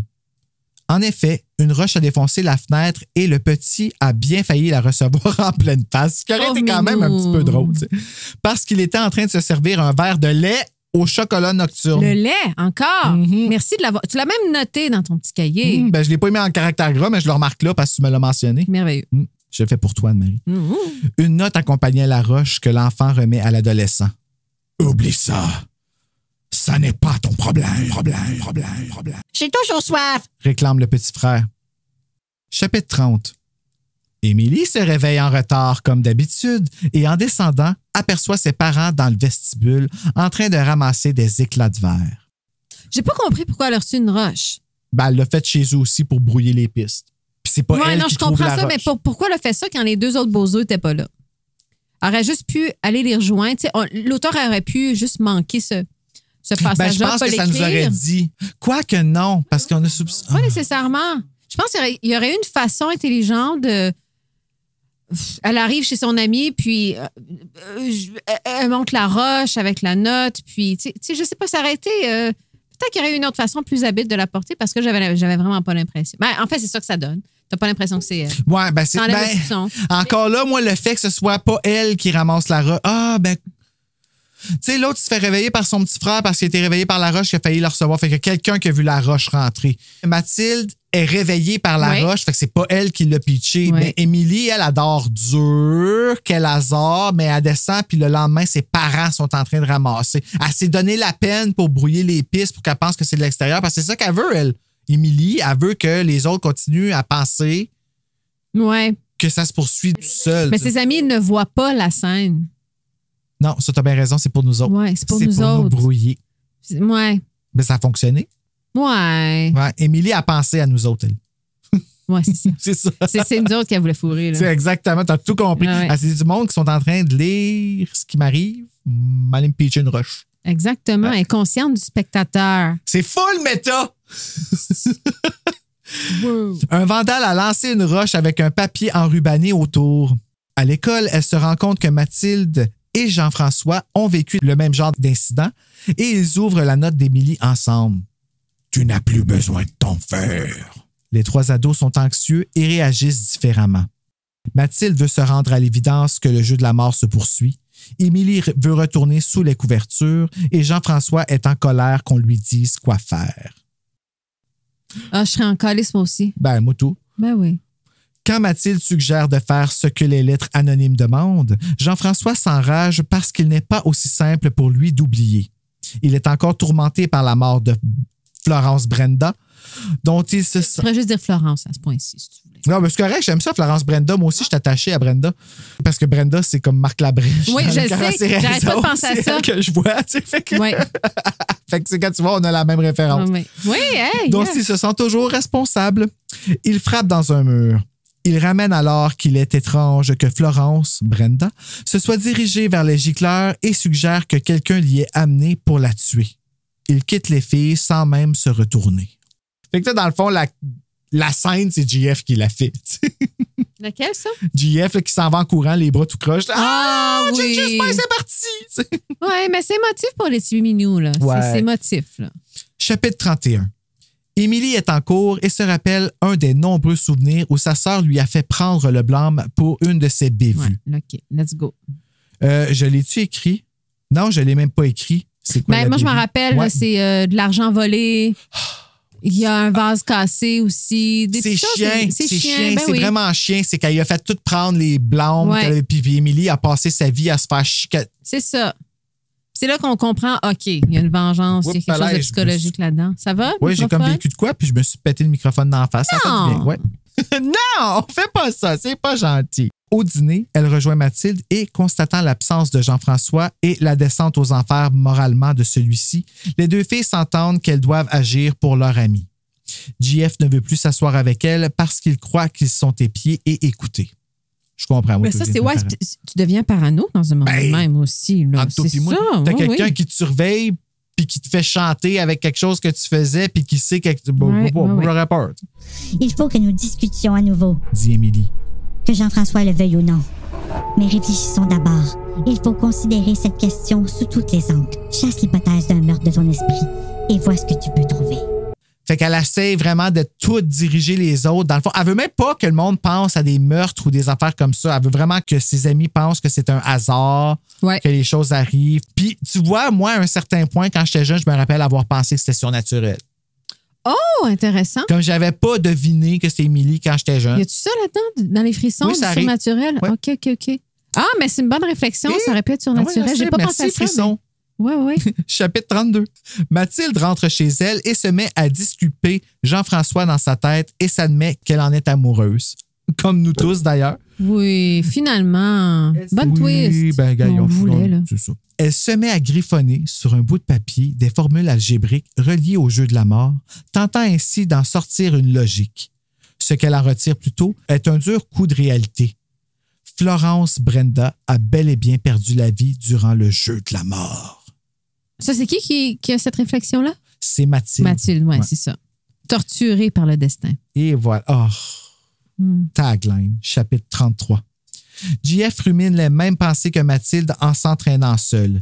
Il n'avait jamais vu une personne morte avant Florence, Brenda, et de savoir qu'elle a peut-être quelque chose à voir avec son décès le tourmente terriblement. Et là, je rectifie, c'est qu'il a peut-être quelque chose à voir, pardon. Il s'en veut aussi d'avoir fait semblant de ne pas voir Mathilde et Émilie aujourd'hui. Ils espèrent qu'elles ont compris pourquoi ils faisaient ça. Et elles ont compris. Oui, elles ont compris. On l'a su dans le chapitre avant. Merci. Oui. Je viens de me le préciser. C'est important. Retourné chez lui, il continue à penser et se rend bien compte qu'il ne trouvera pas de solution toute seule. Le moment où le gars réalise qu'il ne peut pas réussir sans les filles. Hein? C'est un chemin, ça. Ouais. Tu t'en parlais? Non, c'est correct, c'est bien. Mais c'était son team, tu sais. Il n'y a pas le choix d'avoir l'accord de tout le monde, de jaser avec tout le monde. C'est pas juste ça. Dans une situation de même, stick fucking together jusqu'à ce que tu trouves le tueur. Exactement. Chapitre 34. Jean-François attend les filles le matin à l'école et leur dit qu'il veut discuter au grand soulagement de Mathilde. Il veut par contre qu'ils discutent à un autre moment et plus subtilement. Soudain, il sourit et apprend aux filles ce qu'il a appris. Antoine a retrouvé son manteau sur la pierre tombale et a eu la chienne de sa vie devant témoin. Oui. Ça leur aurait suffi. On l'a finalement su ce qui est arrivé au jacket. Là. Ouais, le blouson de remplacement qu'il portait était celui d'Alexis. Mais ça, je l'avais calé, c'était clair. Ben oui, tu sais, c'est ça, là. Come on, là. C'est sûr que c'était ça, là. Je l'ai dit à la Marina Orsini avec expression. Là. Son frère jumeau! Duh! On salue Marina, d'ailleurs. Ah, j'adore Marina. On l'aime. La femme de ma vie. Je l'écoute pour être de bonne humeur, moi. Moi, j'écoute Avila, là. Puis, oui, les filles de Calais? Oui, c'est sur Netflix. Oui, c'est sur Netflix. Ouais, les la scène femmes du de cheval, Calais. bonjour. C'est ouais. Mais la scène de Villa dans le lac, moi, merci Marina Orsini pour m'avoir montré mon premier. Je sais ce que je vais faire à soir, moi. Et par miracle, ceux-ci ont un alibi pour le vol d'examen. On va se faire en Villa. Je t'ai attendu longtemps. Bien sûr, ils devront passer un autre test pour en être certains, mais ils sont sortis du bois pour leur futur. Se rappelant qu'ils doivent être subtils, les trois amis se sentent soudain en danger. Mathilde suggère alors de tout aller raconter à la police.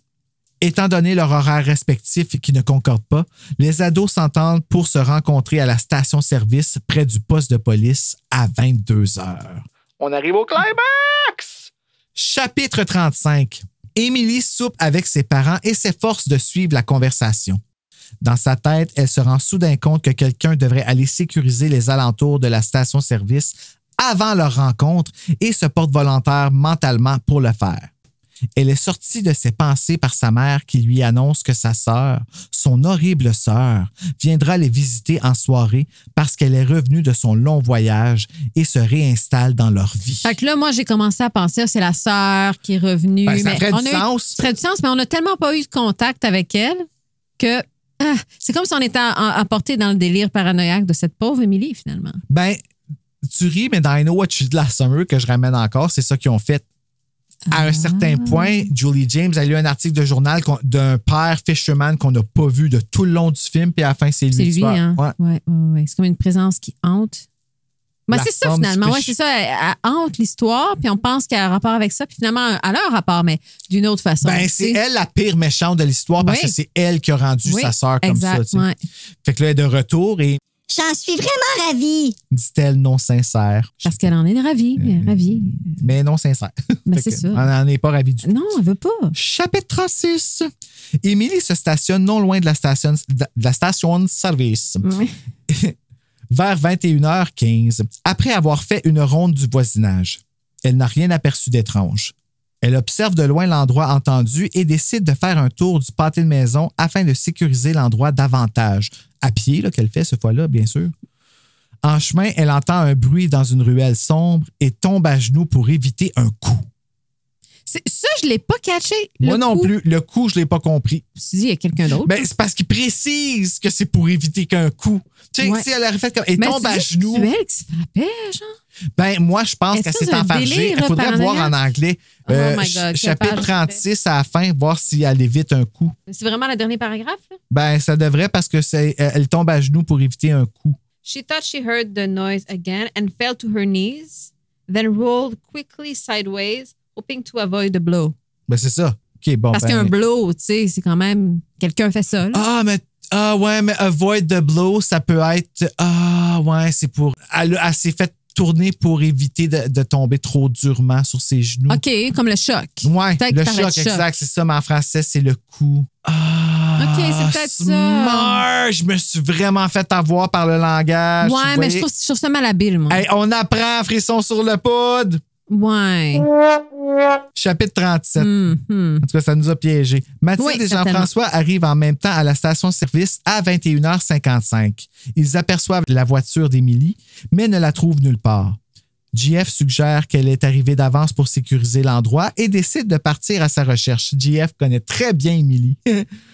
Mathilde, ne voulant pas perdre trop de temps, exige qu'ils se séparent. Mathilde est conne. Mathilde a vu 0 film d'horreur de sa vie, elle. Elle part vers la droite, lui vers la gauche. Elle porte à droite et lui dans Il est content de constater qu'il entend encore Mathilde appeler Émilie au loin. Il entend soudain un bruit dans une ruelle sombre. Il se passe bien des choses dans cette ruelle-là. C'est bizarre, en effet, on va aller voir. Quand ce bruit se manifeste une deuxième fois, il est soudain pris d'une douleur à la tête qui lui fait voir des étoiles. Chapitre 38. Quand Mathilde arrive devant la ruelle et constate qu'elle n'a toujours pas rejoint Jean-François, elle entend une voix familière dire qu'elle est tombée.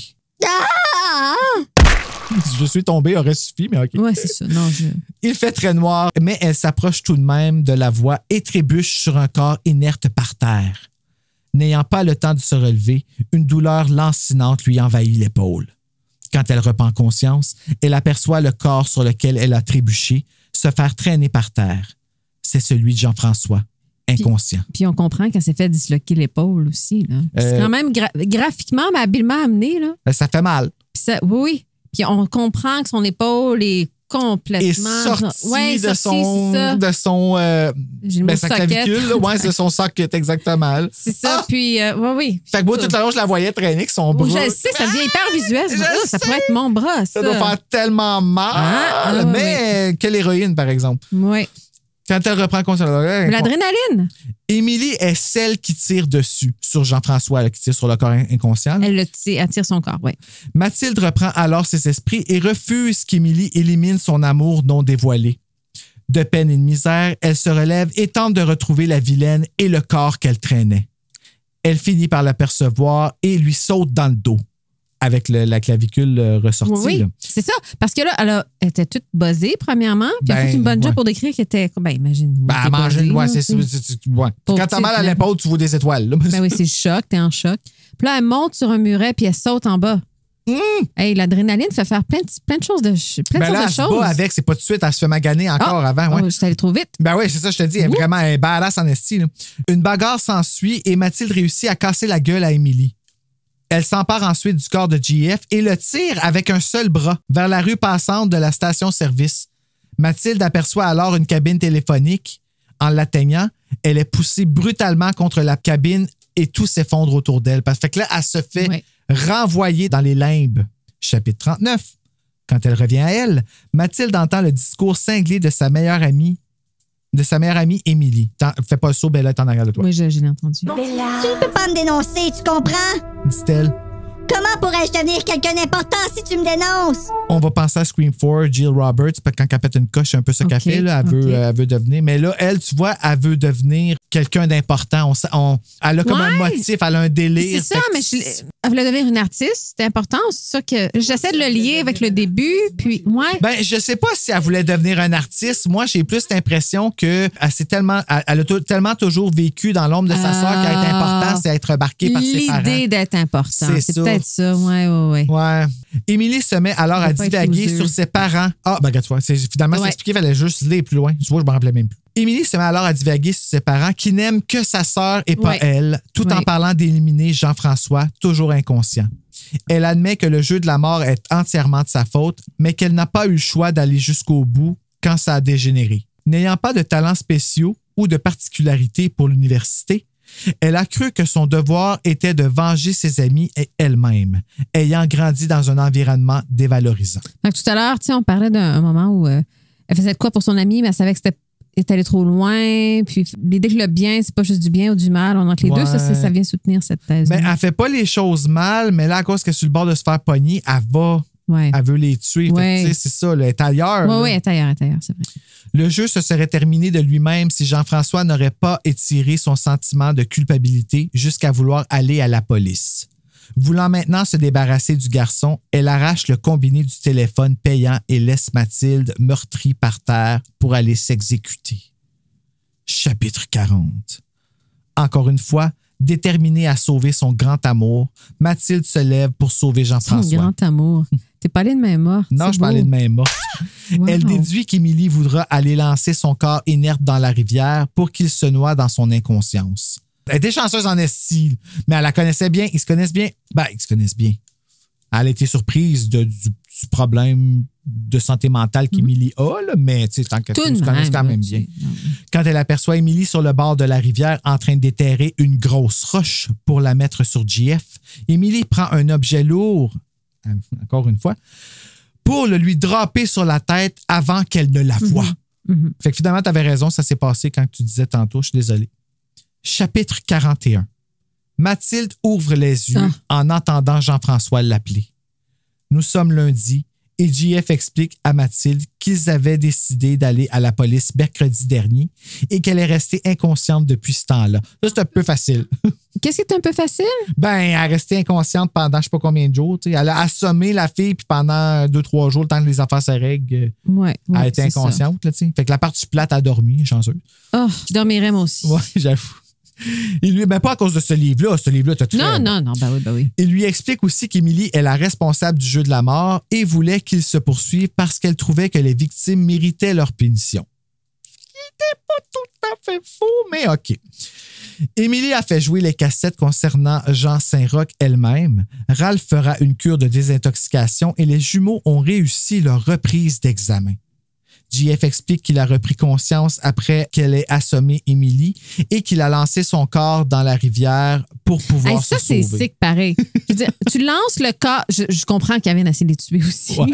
Mais je m'attendais pas à ce que ça aille aussi avec ça quand même. Ben, elle n'est pas morte en plus. Non, elle n'est pas morte parce que, bon, elle ressort en titubant. Je vais peut-être en parler, mais elle ressort de l'eau en titubant. Des gens l'aident et tout. Mais quand même, je sais pas. Je m'attendais pas à ça. Je sais pas pourquoi. Peut-être parce que je me dis probablement qu'elle c'est pas... Elle a peut-être attaqué.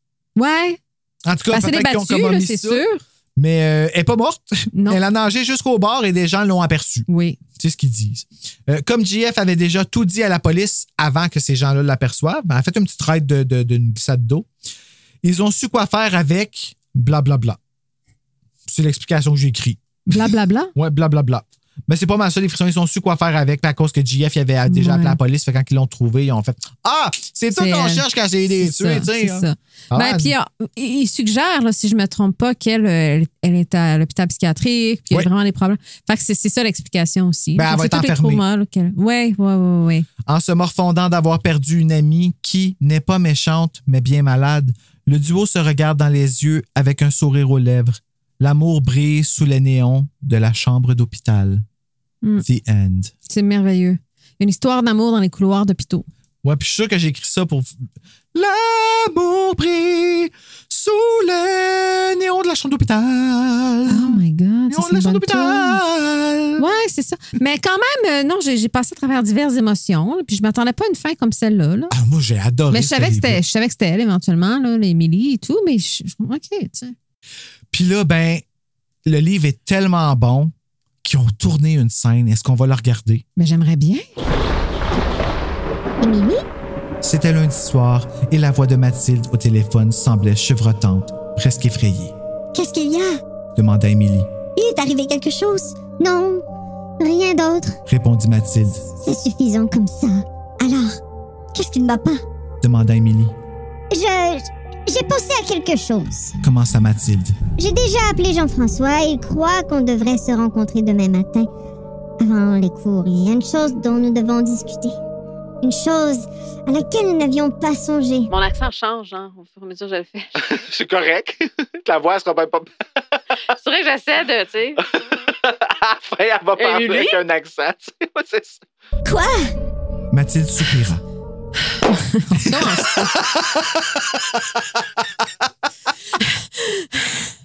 Elle fait on va recommencer, OK? Je vais essayer de on va le faire plus. Émilie, bonjour. Tu sais, un petit accent international. On va faire la prise 2. Émilie? C'était lundi soir et la voix de Mathilde au téléphone semblait chevrotante, presque effrayée. Qu'est-ce qu'il y a? Demande Émilie. Il est arrivé autre chose? Non, rien d'autre. Répondit Mathilde. C'est suffisant comme ça. Alors qu'est-ce qui ne va pas? Demanda Émilie. J'ai pensé à quelque chose. Commença Mathilde.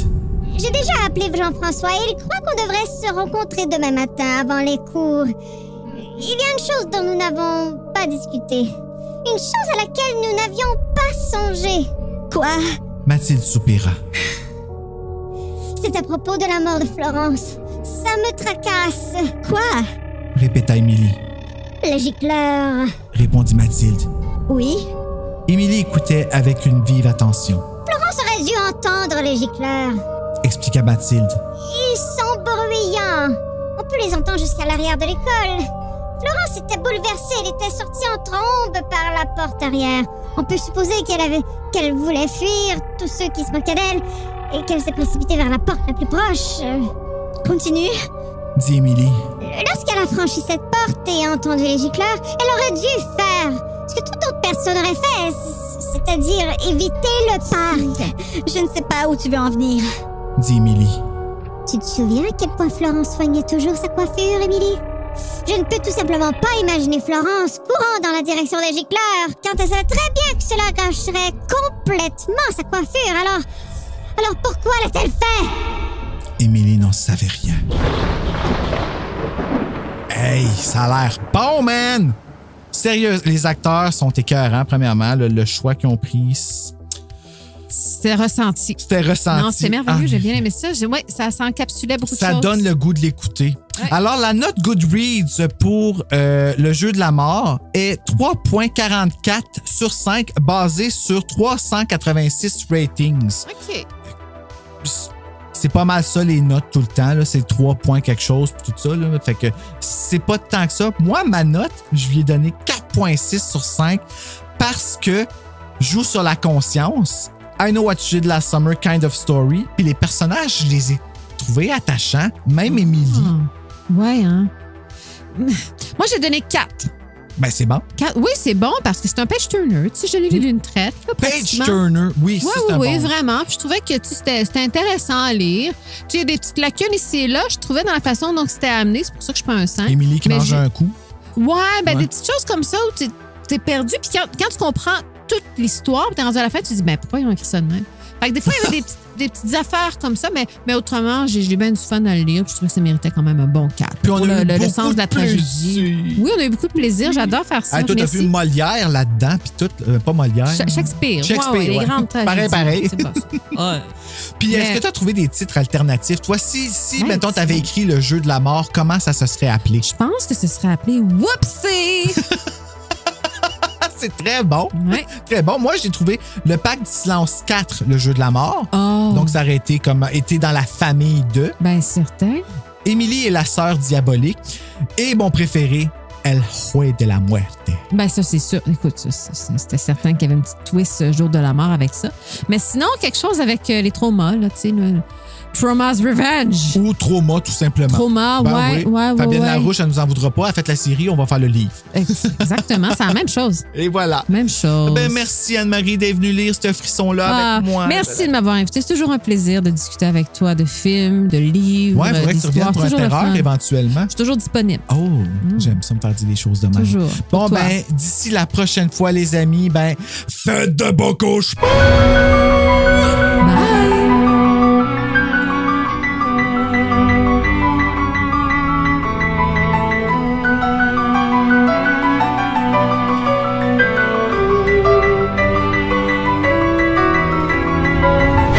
Comment ils ont fait pendant un an dans I Know What You Did Last Summer, puis je trouve qu'ils ont mérité le Fisherman. Mais en tout cas, ça, c'est mon avis. Non, c'est pas... Tu vois Anne-Marie qui est comme, OK, pourquoi je suis attaché à ma chaise? Là? Chapitre 18, le mercredi suivant. Jean-François avec son enveloppe de photos. Anne-Marie dit quelque chose parce que là, je viens de dire que je suis attaché à ta chaise, puis là, tout le monde... Mais c'est parce que je l'ai pas catché. Ah, OK. T'es attaché à ma chaise? Non. Pour me tuer, c'est une référence que j'ai pas catchée? Oui, c'est parce que j'ai dit... Là, tu vois Anne-Marie qui est comme, pourquoi je suis attaché à ma chaise après que j'ai dit que les autres, ils méritent de se faire... OK, comme si je vais me faire lâcher. Oui, t'as tout compris. Non, je suis en sécurité, tout le monde! Je suis pas en train de lire un script. On a travaillé fort pour cette joke. Moi, je sais. Il y a même eu une pantomime puis tout, là. Du son puis tout en 3D. Je bave. Oh.